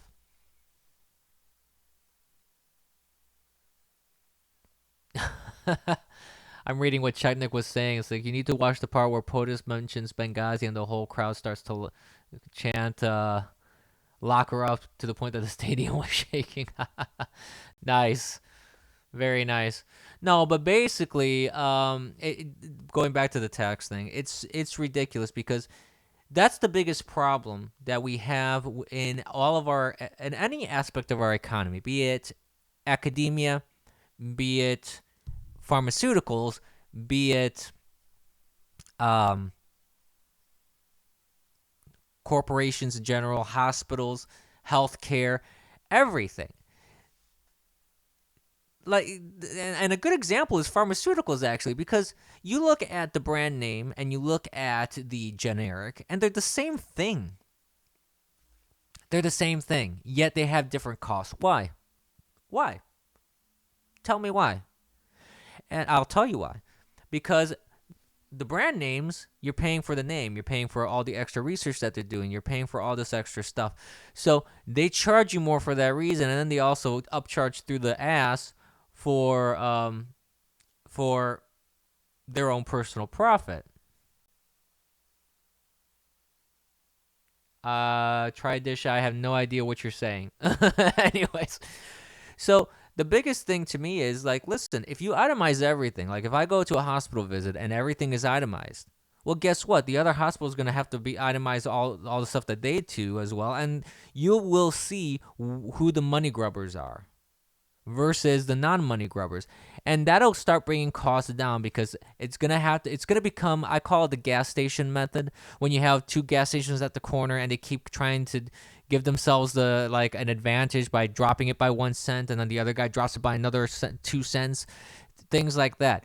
That sort of knowledge, that visible price tag that people can see. And I know gas stations aren't exactly the best example, but you get the point of what I'm talking about. That is, if like University A shows me everything that my tuition covers, a complete breakdown on a table that says this goes to this goes to that, 100 to this, 200 to that, 300 to this, it would make far more sense to me to look at that university and go, okay, so I'm seeing where all my money is going if I pay a semester's, like, for one credit.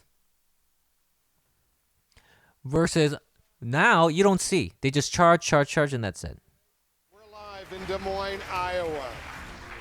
Tomorrow, the Speaker, Nancy What's going Pelosi on? will send President Trump to the United States Senate, launching the third trial of a U.S. president. The Republican Oh, boy. Hold on. Something's happening here. trial of a U.S. president. The Republican-led Senate has signaled that it is likely to acquit him. Nominee. Is it going to be harder to run against President Trump if he's been acquitted and able to claim vindication, especially after what he said about your family? It's irrelevant. There's no choice but for Nancy Pelosi and the House to move. He has, in fact, committed impeachable offenses. Whether the Senate makes that judgment or not, it's for them to decide. He has not committed anything, not even coming close to impeachable. I say we have to unite. I say we have to unite the country, and it's going to be harder after this trial. It may be, but all these guys are, this Republican Party. They've gone after Savage, my surviving son, gone after me. Hold on. I'm going to have to refresh this to make it work properly. Something's going on.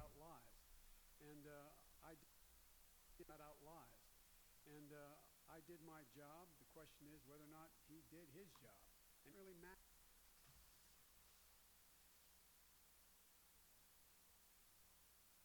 Sorry for the interruption. I'm having some issues here. I don't know what's going on, so I'm restarting the stream. Stand by. We're gonna get this working again. Please excuse the technical difficulties. Looked at McCarthy and said, have you no sense of decency, sir? Have you no sense of decency? This is a decent government. This is a patriotism check. Not only is this trial that, but also this election. And no matter if you agree with everyone here on the stage, I say this to Americans, you know this is a decency check on this president. Mr. Steyer, you've spent millions and millions of dollars telling the American people that President Trump deserves to be impeached. Will it have been worth it if he's been impeached but not removed from office? Well, Wolf, actually what I've done is to organize a petition drive of 8.5 million Americans to sign and say this president deserves to be impeached and removed from office. And those 8.5 million people have called their Congress people, have emailed their Congress people, and have actually dragged Washington, D.C. to see that, in fact, this is a question of right and wrong and not of political expediency. So if you ask me whether standing up for what's right in America, standing up for the American people and our safety, standing up for the Constitution, whether doing that and trying to bring the truth in front of the American people in televised hearings so we can decide what the truth is for ourselves. If you think that that isn't worth it, then you don't share the idea that I do about what the America's about. Standing up for what's right is always worth it, Wolf. And I will never back down from that. Senator Warren, a Senate trial is expected to keep you in Washington in the weeks leading up to the Iowa caucuses here. How big of a problem is that for you as you're making your closing pitch to voters here? Look, some things are more important than politics. I took an oath to uphold the Constitution of the United States of America. It says that no one is above the law. That includes the President of the United States. If we have an impeachment trial, I will be there because it is my responsibility. But understand this. What that impeachment trial is going to show, once again, to the American people, and something we should all be talking about, is the corruption of this administration.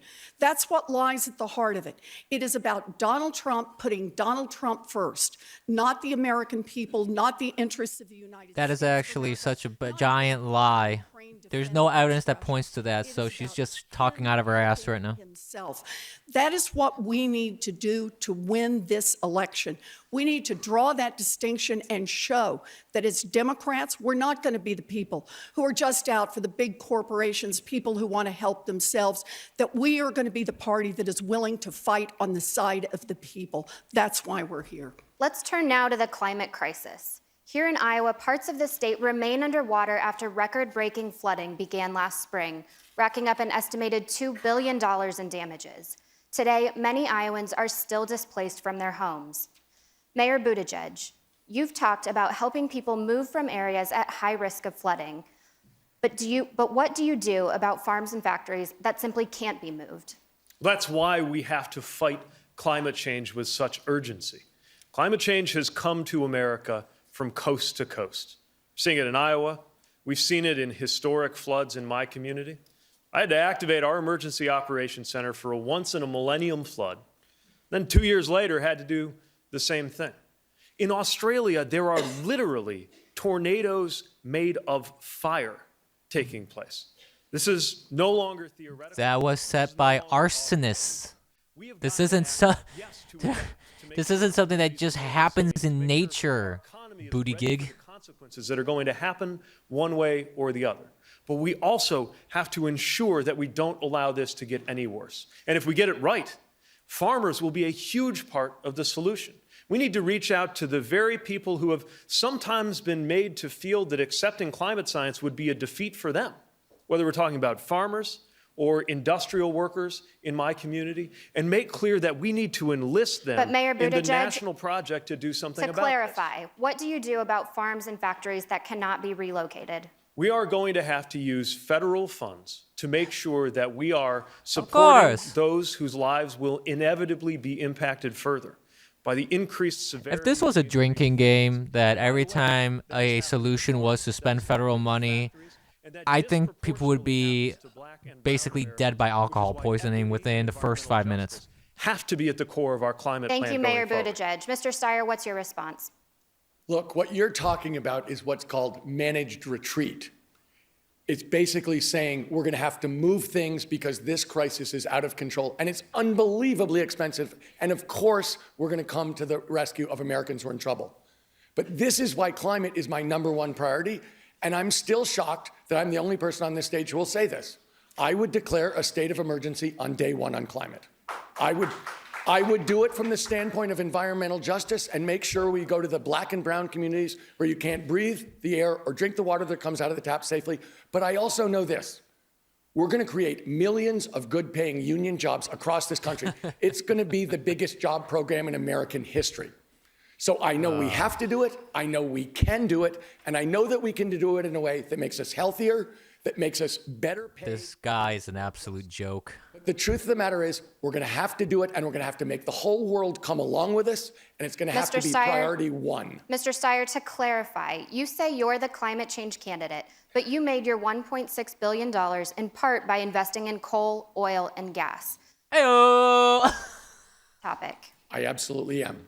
Look, we invested in every part of the economy, and over 10 years ago, I realized that there was something going on that had to do with fossil fuels that we had to change. So I divested from fossil fuels. I took the giving pledge to give most of my money away while I'm alive. And for 12 years, I've been fighting the climate crisis. I've beat oil companies in terms of clean air laws. I've stopped fossil fuel plants in Oxnard, California. I fought the Keystone Pipeline. I have a history of over a decade of leading the climate fight successfully. Thank you, Mr. Steyer. So actually, yes, I am the person here who has the chops and the history that says, I'll make it priority 1 because I've been doing it for a long time. Thank you, Mr. Steyer. Senator Warren, Yes. President Trump is rolling back major environmental rules to allow pipelines and other major infrastructure projects to be built without strict environmental review. Will you restore those protections and in a way that the next president can't overturn? Yes. Climate change threatens every living thing on this planet, and the urgency of the moment cannot be overstated. I will do everything a president can do all by herself on the first day. I will roll back the environmental changes that Donald Trump is putting in place. I will stop all new drilling and mining on federal lands and offshore drilling. That'll help us get in the right directions. I'll bring in the farmers. Farmers can be part of the climate solution. We should see this, though, for the problem it is. Mr. Steyer talks about it being problem #1. Understand this. We have known about this climate crisis for decades. Back in the 1990s, we were calling it global warming, but we knew what it was. Democrats and Republicans... Yeah, and in the 70s, you were calling it global cooling. And in the 80s, you said people were going to vaporize into a blue poofy powder. I mean, you guys are insane, and every single prediction you've done is absolutely wrong. But go ahead. Priority #1 has to be taking back our government from the corruption. That is the only way we will make progress on climate, on gun safety, on health care, on Thank you, all Senator of Warren. the issues that Senator matter to us. Klobuchar, some of your competitors on this stage have called for an all-out ban on fracking. You haven't. Why not? Well, first of all, I would note that I have a 100% rating from the League of Conservation Voters, and that is because I have stood tall on every issue that we have talked about up here when it comes to this administration, this Trump administration, trying to reverse environmental protections. I think it is going to lead to so many problems, and one thing that hasn't been raised, by the way, is the rules on methane, which is actually one of the most environmentally dangerous hazards that they have recently embarked on, and I would bring those rules back as well as a number of other ones. When it comes to the issue of fracking, I actually see natural gas as a transition fuel. It's a transition fuel to where we get to carbon neutral. Nearly every one of us has a plan that is very similar, and that is to get to carbon neutral by 2045 to 2050, to get to, by 2030, to a 45% reduction. And I want to add one thing that no one's really answered. When we do this, we have to make sure that we make people whole. And when we put a tax on carbon, which we will do either through cap and trade or through a renewable electricity standard or through a fee on carbon, then we have to make sure the money goes back to the people that will be hurt by it. Cap and trade was a disaster. Bring jobs to areas that will lose jobs. Senator Sanders. Thank you. Let's be clear. If we as a nation do not transform our energy system away from fossil fuel, not by 2050, not by 2040, but unless we lead the world right now, not easy stuff, the planet we are leaving our kids will be uninhabitable and unhealthy. We are seeing Australia burning. We saw California burning. The drought by arsonists is going to make it harder for farmers to produce the food that we need. This is, of course, a national crisis. I've introduced legislation to indicate it's a national crisis.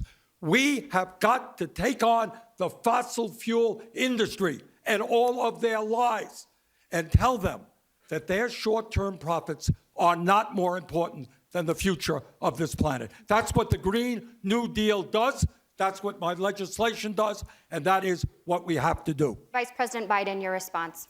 My response is, back in 1986, I introduced the first climate change bill, and check PolitiFacts, they said it was a game changer. I've been fighting this for a long time. I headed up the Recovery Act, which put more money into moving away from fossil fuels to solar and wind energy than ever has occurred in the history of America. Look, what we have to do is we have to act right away. And the way we act right away is immediately, if I'm elected president, I'll reinstate all the mileage standards that existed in our administration, which were taken down. That's 12 billion gallons of gasoline, barrels of gasoline to be saved immediately.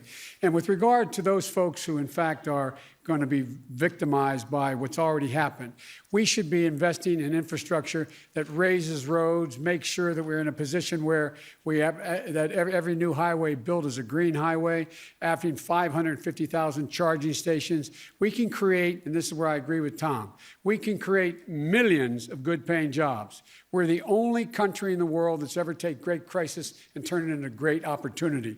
And one of the ways to do it is with farmers here in Iowa by making them the first group in the world to get to net zero emissions by paying them for planting and absorbing carbon in their fields right away. There's more to say, but I know a key part of your mission in this primary is going to be to prove to Democratic voters that you're strong enough to take on Donald Trump.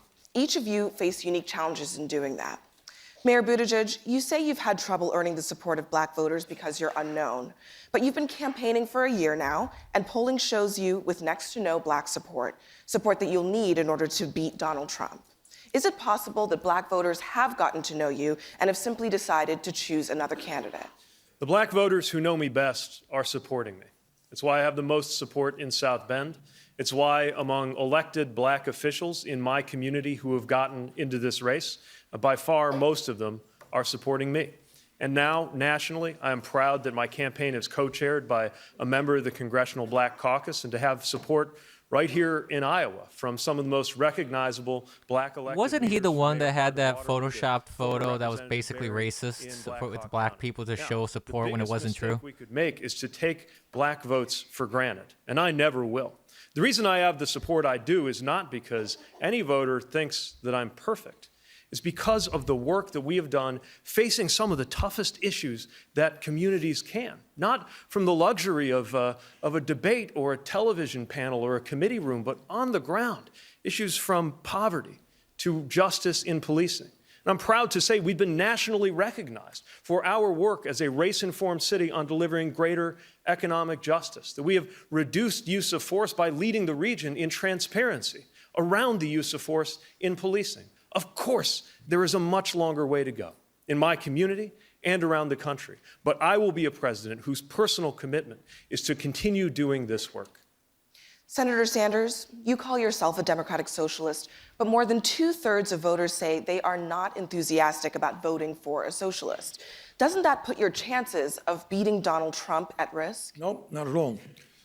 And that is because the campaign that we are going to run will expose the fraudulency of who Donald Trump is. Donald Trump is corrupt, he is a pathological liar, and he is a fraud. Now, when Trump talks about socialism, what he talks about is giving hundreds of billions of dollars in tax breaks and subsidies to the fossil fuel industry. Donald Trump is a businessman, received $800 million in tax breaks and subsidies to build luxury housing. My democratic socialism says health care is a human right. We're going to raise the minimum wage to $15 an hour. We're going to make public colleges and universities tuition free. We're going to have a Green New Deal and create up to $20 million saving the planet for our children and our grandchildren. We are going to take on the greed and corruption of the pharmaceutical industry and the insurance company. That is what democratic socialism is about, and that will win this election. Mr. Steyer, you've spent more than $100 million of your own dollars on television ads. How do you convince voters that you're more than just your money? Look, we know how Donald Trump is going to run for president. He's going to run on the economy. He's already told Americans last month in Florida, you don't like me and I don't like you, but you're all going to vote for me because the Democrats are going to destroy the economy in 15 minutes if they get in control. So let's be clear. I started a business by myself in one room. I didn't inherit a penny from my parents. I spent 30 years building that business into a multi-billion-dollar international business. Then I walked away from it and took the Giving Pledge and started organizing coalitions of ordinary Americans to take on unchecked corporate power. But whoever is going to beat Mr. Trump is going to have to beat him on the economy, and I have the experience and the expertise to show that he's a fake there and a fraud. Look, Mayor Pete has 3 years as an analyst at McKinsey. I have 30 years of international business experience. I can beat Trump on the economy. We're going to have to beat him on the economy, and I look forward to taking him down in the fall on the debate stage. Mayor Buttigieg. You demoted me. I was actually an associate, but that's okay. It was not the biggest part of my career, but I am ready to take on this president on the economy because I am from the exact kind of industrial Midwestern community that he pretends to speak to and has proven to turn his back on, and guided that community through a historic transformation when at the beginning of the decade I took office, we were described as a dying city. I'm ready to take on Donald Trump because when he gets to the tough talk and the chest thumping, he'll have to stand next to an American war veteran and explain how he pretended bone spurs made him ineligible to serve. And if he keeps trying to use religion, if a guy like Donald Trump keeps trying to use religion to somehow recruit Christianity into the GOP, I will be standing there not afraid to talk about a different way to answer the call of faith and insist that God does not belong to a political party. I am ready to take on this president on every front. Senator Klobuchar, you're pitching yourself as a practical candidate who can get things done. And even tonight, you've dismissed some of the ideas that are offered in this primary as pipe dreams. How are you going to inspire Democratic voters with a message of pragmatism? Our voters, actually all Americans, have seen now a number of years of a guy that has, I think, told over 15,000 lies. He is someone that literally has a rap sheet of divisive rhetoric. And I think what Americans want is something different. I am going to be able to stand across from him on that debate. Where's Fuentes? I don't know, probably eating his boogers somewhere. The Midwest is not flyover country for me. I live here. I'm going to be able to look at him and say, you've treated these workers and farmers like poker chips. For me, these are my friends and these are my neighbors. I'm going to be able to look at him and say, you know what? You got $413 million over the course of your career. That's how you built your fortune. And what I'm going to say is this. My grandpa worked 1,500 feet underground in the iron ore mine, saved money in a coffee can in the basement to send my dad to a 2-year community college. That's my family trust. And when you have been given an opportunity... Your family does not know how to invest wisely.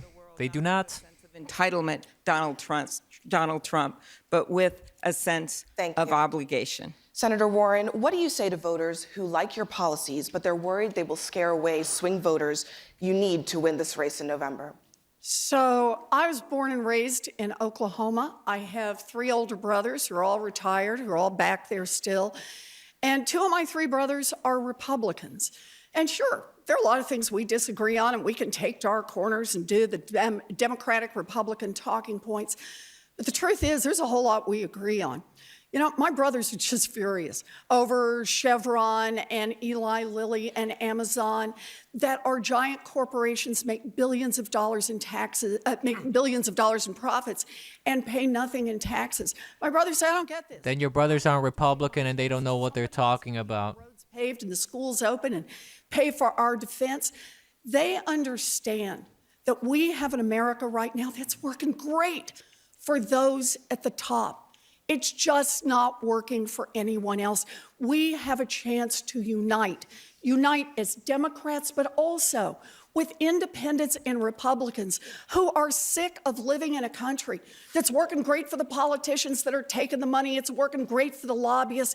It's working great for the corporate. Actually, all the statistics are showing that every demographic is getting a positive out of the economy. That is how we're going to beat Donald Trump. Vice President Biden, the eventual nominee will face President Trump, who has no problem mocking people, using insulting nicknames, slinging mud, and telling lies. The debate against him will make tonight's debate look like child's play. Are you prepared for that? See, the moderator should not be making statements of that nature. More than anybody else in this state. I've taken all the hits he can deliver, and I'm getting better in the polls, my going up. And by the way, I have overwhelming support from the African-American community, overwhelming, more than everybody else in this operation, number one. Number two, working class people, where I come from in Pennsylvania and the places I come from in Delaware, I have great support. I have support across the board, and I'm not worried about taking on Donald Trump at all. And with regard to the economy, I can hardly wait to have that debate with him. Where I come from, the neighborhoods I come from, they're in real trouble.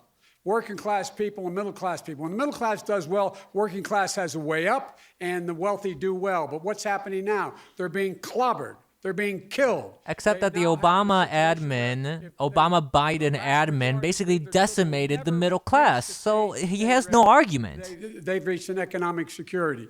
I love that debate because the American public is getting clobbered. The wealthy are the only ones doing well. Period. I'm looking forward to the economic debate. It's not true. Everybody is doing well. From CNN's Democratic presidential debate, live from Des Moines, Iowa. Stay right here.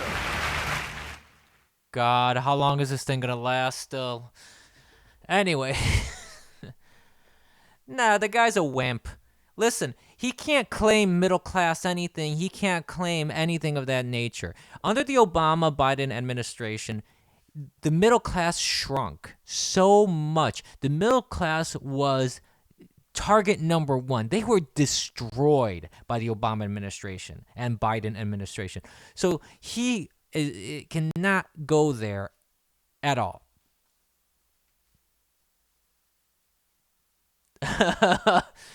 Are you going to bring corn pop? Are you going to bring corn pop and a chain?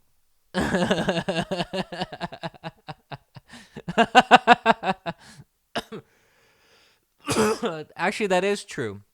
Under the Obama-Biden administration, the middle class had there was a giant shrink of the middle class. It was virtually gone, so to speak. Poverty went up. Wages were stagnant. The economy was stagnant. It was just a disaster for the middle class. The middle class was probably suffering, well, apart from the people in the poorer brackets. The poor brackets suffered even more so. But the middle class, a lot of people from the middle class went into poverty. Yeah. So, I think that whole argument is ridiculous. The whole thing about trying to bring before I go into what other people were saying, the other candidates in this primary. So the moderator said something that really disturbs me, moderators are supposed to be, ask an objective question. They're not supposed to. You're not supposed to have such bias in your questioning. That black chick saying that that President Trump lies. That just is biased. It's ridiculous. That sort of thing should not be happening in presidential debates on either side. This isn't something that I'm just ragging on the liberals for. This is something that I think is a problem for everybody involved in politics. You can't perpetuate these sort of things without any sort of backing. Okay? She claimed that President Trump lies. Well, okay. Show me the evidence. Show me the evidence where he lied. Because what I've seen is what a businessman does. He talks big, maybe some good-natured hyperbole, but there isn't a straight-out lying and a malice to trick people. Yeah, I know, Dispatch. Since when are CNN moderators biased? Well, the moderators are from Politico and PBS. And PBS makes this claim of being unbiased, even though PBS is biased. They are very left-leaning. They have their own political biases as well. So it is what it is when it comes to that. But kind of what they were all talking about, none of them have any sort of coalition or backing that what they think they do. Biden does not have the coalition that Obama had. He's living a pipe dream that doesn't exist. I believe last numbers that I saw for Trump with the black support, for example, the black voters support, I believe was in the 30%, which made all the left lose their freaking minds.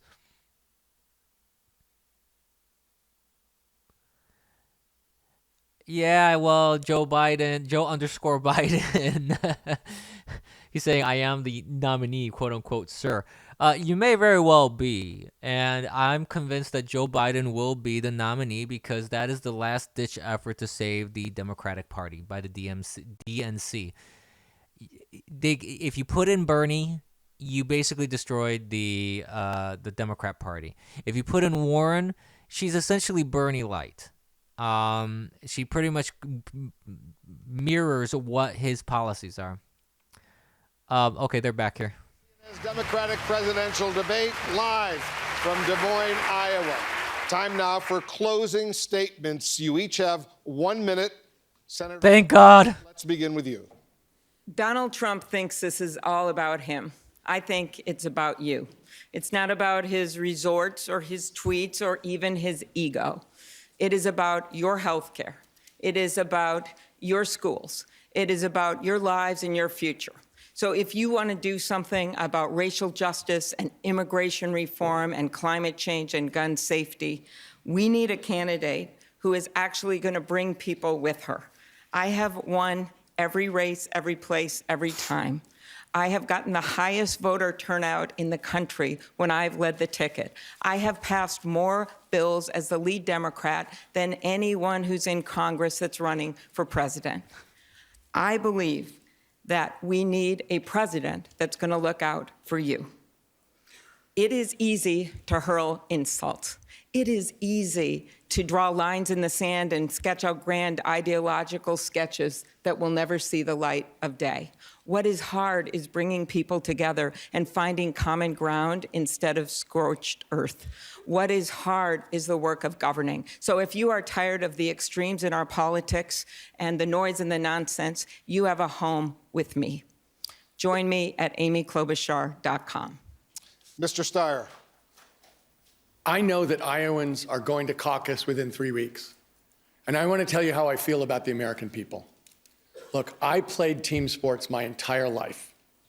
The bond between teammates is deep and emotional and full of love. And as far as I'm concerned, the American people are my teammates. And if there's one thing I will not permit, it is someone to run down the field and kick my teammate in the face. And that is exactly what I've seen over the last 7 years, traveling around this country, seeing these Republicans led by Mr. Trump basically kicking the American people in the face. I am prepared to take on Mr. 7 years? Wait, what? and take him down on the economy. But I am asking for your support because I know that if I'm going to be a good teammate to you and give you absolutely everything without any compromise, I need the support of you on caucus night so I can turn around and together we can take back this country and together we can save the world. Mayor Buttigieg. This is our moment. This is our one shot to defeat Donald Trump and to do it by such a big margin that we send Trumpism into the dustbin of history too. But we cannot take the risk with so much on the line of trying to confront this president with the same Washington mindset and political warfare that led us to this point. If you were watching this at home and you were exhausted by the spectacle of division and dysfunction, I'm asking you to join me to help turn the page on our politics. If you're seeing the president boast about the Dow Jones, wondering whether any of that will ever get to your kitchen table, join me. If you're a voter of color, feeling taken for granted by politics as usual, join me.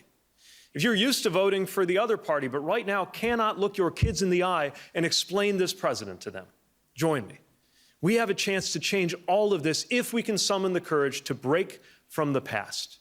That is why I am running for president. It is why I am asking you to caucus for me on February 3rd, and I hope that you will go to PeteForAmerica.com and join me in this effort.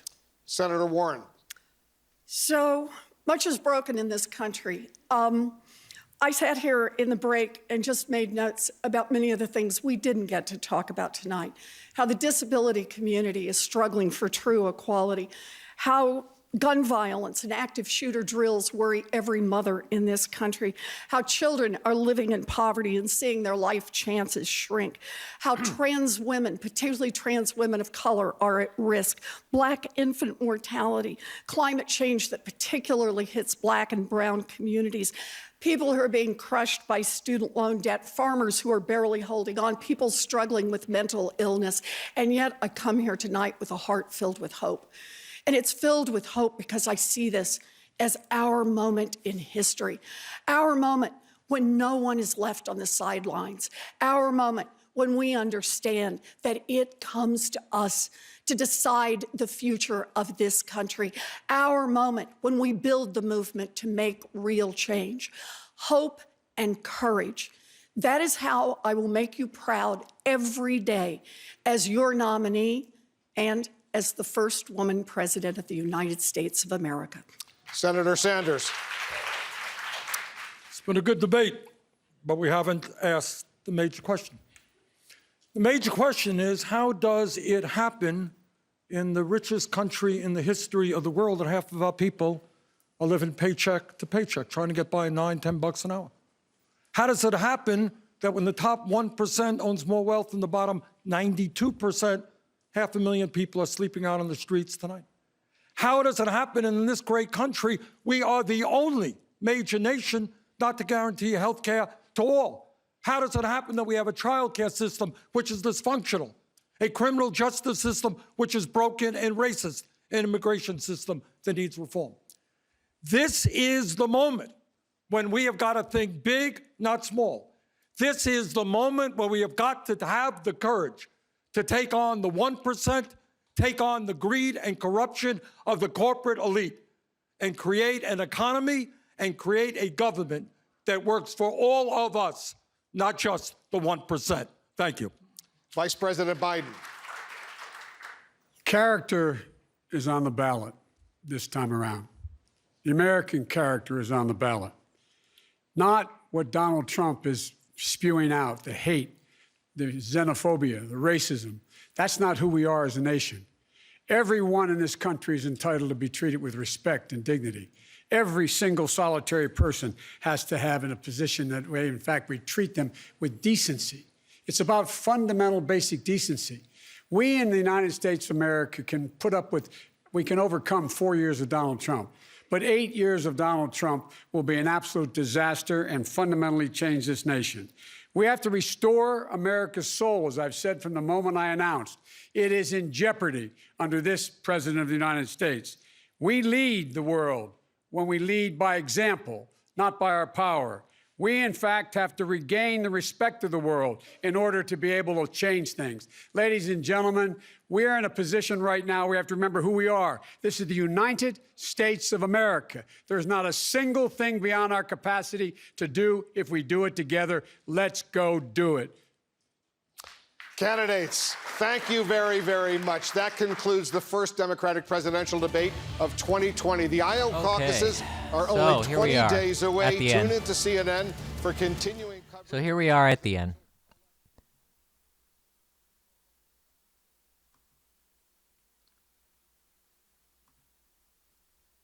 Let me get rid of this window here. Okay. So, wow, some post-game analysis here. Again, I've seen just about all the debates. I only missed one. None of them have done anything different since the very first debate. Every single debate has been the same stuff, the same script. They have not been able to adjust or adapt, which is why the polling pretty much stays solidly still. There's some minor changes here and there, but for the most part, the people that were in the bottom ranking polls essentially were always in the bottom ranking polls, and the people up top were always up top. That was the interesting thing about in 2016 election. The thing that I found very interesting about that one is that throughout the entire primaries in the Republican side, you had shifts happening. You had someone come up and then go down, and then you had another candidate go up and then go down. And then finally, you had Donald Trump just doing this slow rise and just this build up and build up and build up until he basically overshot everybody and got the nomination. So here, what I'm seeing on the Democratic side is debate 1, 2, 3, whatever, same thing. Now, the biggest problems that I see for the Democrats primarily is that none of these people, they do this big tough act, and they all fall flat like Jeb, essentially.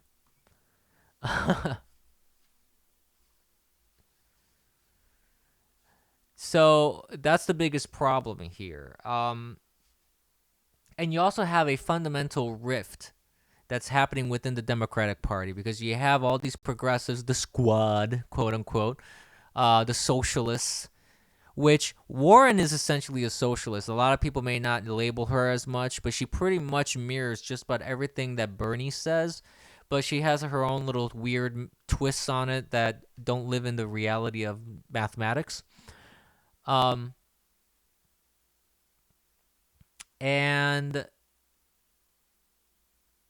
what's going on there is that you have a chunk of the Democrats not a chunk of the Democrats, a chunk of socialists that are taking over the Democrat Party.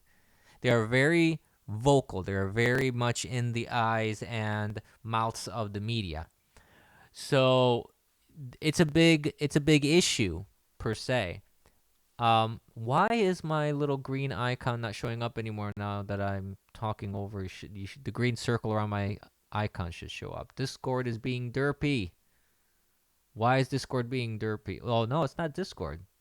Discord is looking good here. It's okay. Well, it's OBS. At least on my screen, it's not showing up as flashing whenever I talk. But anyways, regardless, as long as you can hear me, I'm okay. So my view is that you have this division, this split that's happening. Pete Buttigieg also says a lot of this kind of socialist stuff that Bernie goes with, because there's been some momentum with that, so everybody's kind of going on that bandwagon. Joe Biden and Steyer, well, actually, Joe Biden, Steyer, a little bit Klobuchar, are not really on that bandwagon so much, in the sense that Steyer is, actually, but in a different way. He doesn't really come off as a socialist, even though all his plans are pretty much the same as Bernie's as well. But he comes off differently because he has that weird, he's like a corpse. He's like a weird mannequin. He has that weird shift. As soon as the camera's on, he has to look at the camera. It's weird. The guy's a creeper. He's never going to go anywhere in the polls, so he's going to drop out soon, I think. Klobuchar is going nowhere in the polls as well. She's going to drop out as well.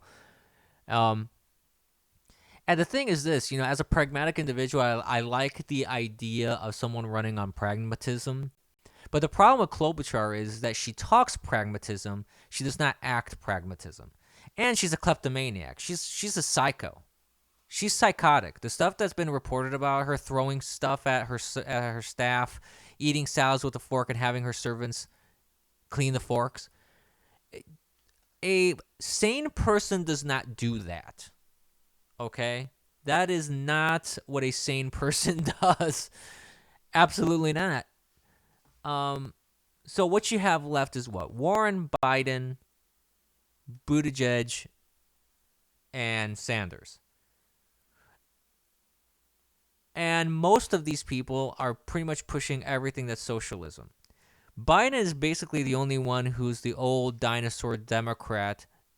Dinosaur in the sense that he's just sticking to Obama stuff, which is Obama, you could argue, was also very socialist in what he was trying to do. But he didn't label himself as such. So Biden is a bit more of your traditional Democrat of the last decade, essentially. Because of this rift that's happening within the Democratic Party, and Pelosi's completely, she has no control over what's going on. I feel that the DNC is going to think that it's in their better interest to put Biden up because they think that's going to be the best chance to have a large coalition. Because they said it themselves, Buttigieg has no black following. He's not going to get enough black votes to get him elected. Warren, I have never heard of anything about her having any sort of black support. She's like the whitest of the whites.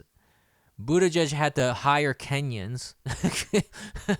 I already talked about Buttigieg. Again, Klobuchar as well, Steyer as well. I haven't heard any of these people having any decent numbers in the black community. I've never heard of any. I haven't heard any of it.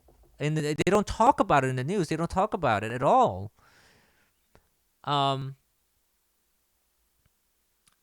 Oh yeah, there's also Bloomberg, who wasn't even on the debate stage here. Who, the guy is a complete joke. Nobody takes him seriously. So what we have here is a fundamental problem that the Democrat Party has, and their solution, I feel, is going to be Biden. They're going to put Biden up. They're going to think that he's the one that's going to reunite the party, that's going to make everything all, hunky-dory. And as Project Veritas drops showed, the socialists are not going to be happy about that. They are going to be very, very, very pissed. You're going to lose a lot of votes. And I can guarantee you that if the Democrats decide, if the DNC decides they're going to put up someone besides Joe, especially Bernie, if they probably won't do Bernie, and if Joe is not the guy, it's going to be Warren. It's going to be one or the other. But if it's Bernie, basically every single traditional Democrat they're gonna walk away. You already have a massive amount of people that are very unhappy with the direction the Democrat Party has gone because it's leaving them behind. And there's a bunch of people that are saying that on Twitter, online, in all sorts of social media. They're saying exactly that the Democrat Party has left them behind. And that is a reality for these people. So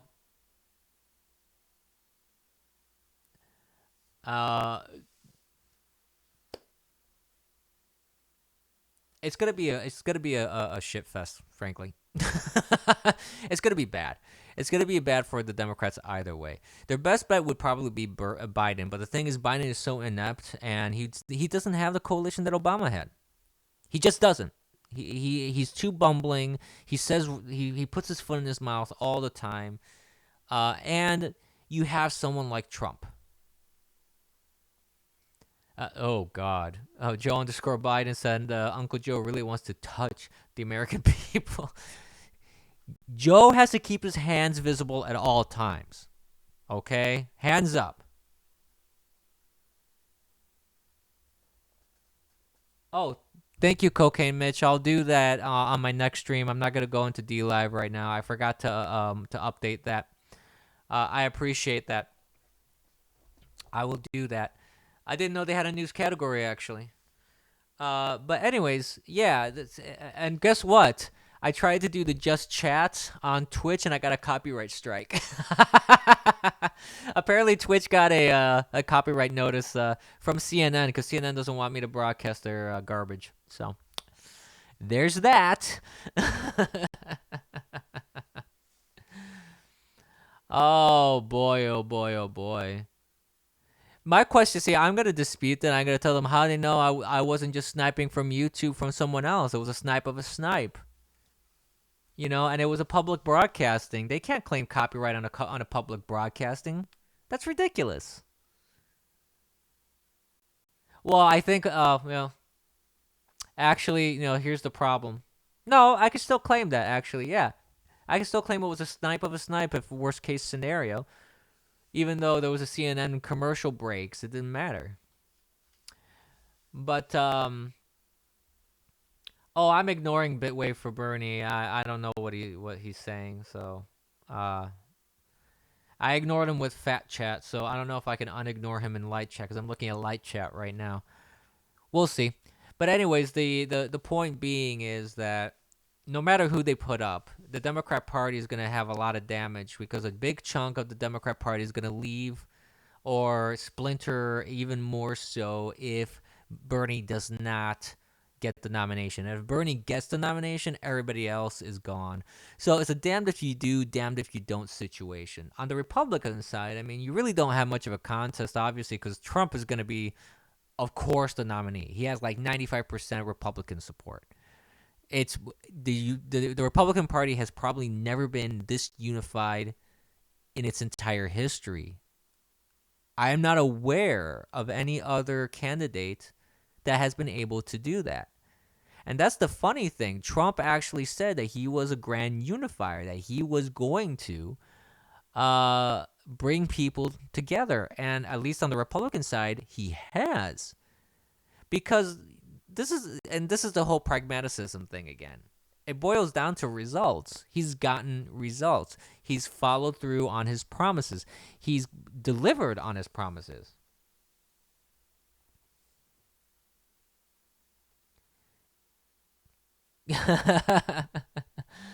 Hey, Donald_Trump. Can you save chat and kick the pervert Biden? I can't. I can't do that. I don't know how to remove people. I can only ignore, but I would have to go into a whole OBS kind of thing, and I really don't want to touch anything because if it's working, if it ain't broke, I don't want to fix it. The wall is being built. Trainwave. The courts released another 3-point-something billion, I think $3.5 billion or so dollars, and already another 100 miles. No. How much was it? I can't remember the exact number. A good amount of wall has been built. So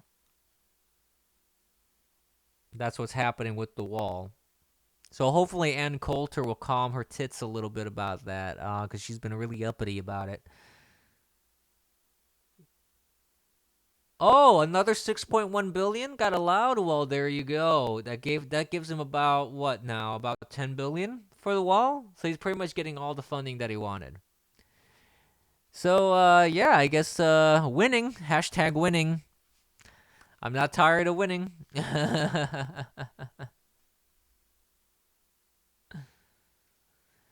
Oh boy. So no, Ann Coulter is absolutely idiotic. I'm sorry. I used to give her like a little bit of credence, just a smidge, like a granule of credence, because there were certain things that she called and she was correct on. And there were certain things that she was correct on, even though I didn't necessarily agree in the way she expressed her point, but she was correct about the point that she was expressing. So I gave her a smidge of credence for that reason. Also, the fact that she just pissed off people like Bill Maher and other liberals. So that was always entertaining, frankly. So at this point, I think we're gonna get close to the conclusion of this stream. I want to thank everybody for watching on all the different platforms. There was some karaoke requested, if I recall. we might end this stream in a song. So that might not be a bad thing per se. So if we're gonna end this in one song, we'll do one song. I'm not gonna do any more than one song. And I apologize in advance for people's ears.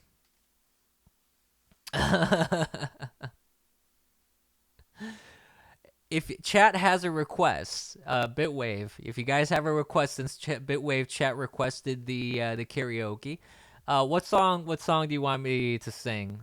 Obviously, I have veto power over it, so if it's a song that I don't like or I just don't know, I'll have to pass on. Actually, Monpatch Spoob is pretty good. He's pretty good with the singing and the guitar. I'm not gonna lie. I listened to some of his singing. It ain't bad.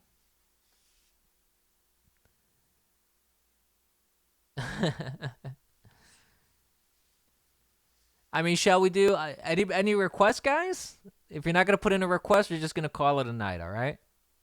You guys got like I'll give you 30 seconds, not 30 seconds. I'll give you like about a minute or so on the clock here, to give me some ideas because otherwise, this monkey won't dance, basically. Promises made, promises kept. That's right, Cocaine Mitch. I hope everything's going well with the Bitwave baby, Cocaine Mitch, by the way.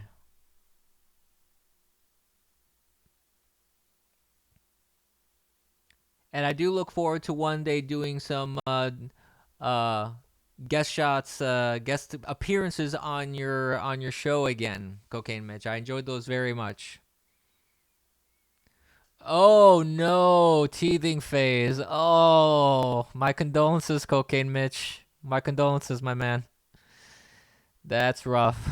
That's rough. Oh, that's never fun. All right, guys. I'm not seeing any requests coming through. So what we'll do is I will call it a night. I want to thank everybody that watched on Bitwave. I want to thank everybody that watched on DLive. I want to thank everybody that watched on Periscope, YouTube, and Twitch, even though I'm not even sure if it's still up and running because of the copyright strike that happened with Twitch. So we'll see what happens with that. And once again, follow me on all my platforms that I'm part of. I'm on the social media. I'm on Twitter. I am on Gab.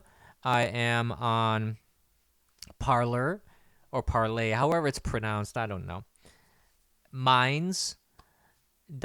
So you want to check out all those 4 social media platforms because I cross post just in case I ever get show out by Twitter, which every tweet I make, I'm on the edge. I have no idea if I'm gonna stay on Twitter or not because Jack could wake up one day and go, "Oh, the Eternal Abyss guy, that nobody that doesn't have a whole lot of followers, and he's posting some stuff that it's triggering me and making me literally shake because I'm an NPC." He could flip the switch one day on me. Who knows? Sometimes I feel that finger getting close to the switch, teetering, hovering over it. But in the video side of things, bitwave.tv, that's one place where you can follow me on and get notifications when I go live. DLive.tv, of course. YouTube, of course. I have follower goals that I'm trying to reach for YouTube and DLive, so please follow there. I need 200 for DLive, at least 100 on YouTube, BitChute, of course, I archive all my videos there. I'm a little behind on the archiving. I admit it's been absolutely insane for me. I'm going to try and be more regular about that. And Libri, everything should back up to that as well. Periscope, of course, everything just shows up there and that I stream. And I'm going to see, I believe Twitch also has an archiving feature as well. So maybe Twitch might be another type of archive that I can make just in case. Because with social media, it's so crazy. Who knows? Who knows what's going to happen with all that? The censorship is up the ass, basically. So if you can support streamers like myself, and I got a donation today, a small one, I appreciate any amount. Thank you very much. It's very helpful. I appreciate it. And please support conservatives. Follow, share, hit notifications so you can get the notifications and know when I'm going live and everything like that. And tomorrow is episode 26 of The Abyss. We got a few things to talk about. We're going to talk a little bit about the people that dropped out of the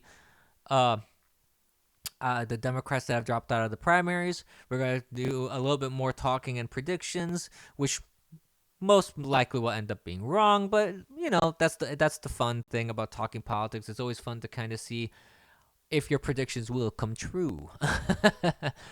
So, we're going to talk about that, talk about other things that happened in this past week. I'm probably going to talk a little bit about stupid AOC because she said another incredibly stupid thing, which just, it's not surprising at all. Thank you, Mom Patch. Thank you. And I want to thank again everybody. Have a wonderful night. Take it easy. And that's it. Have a good night, kids.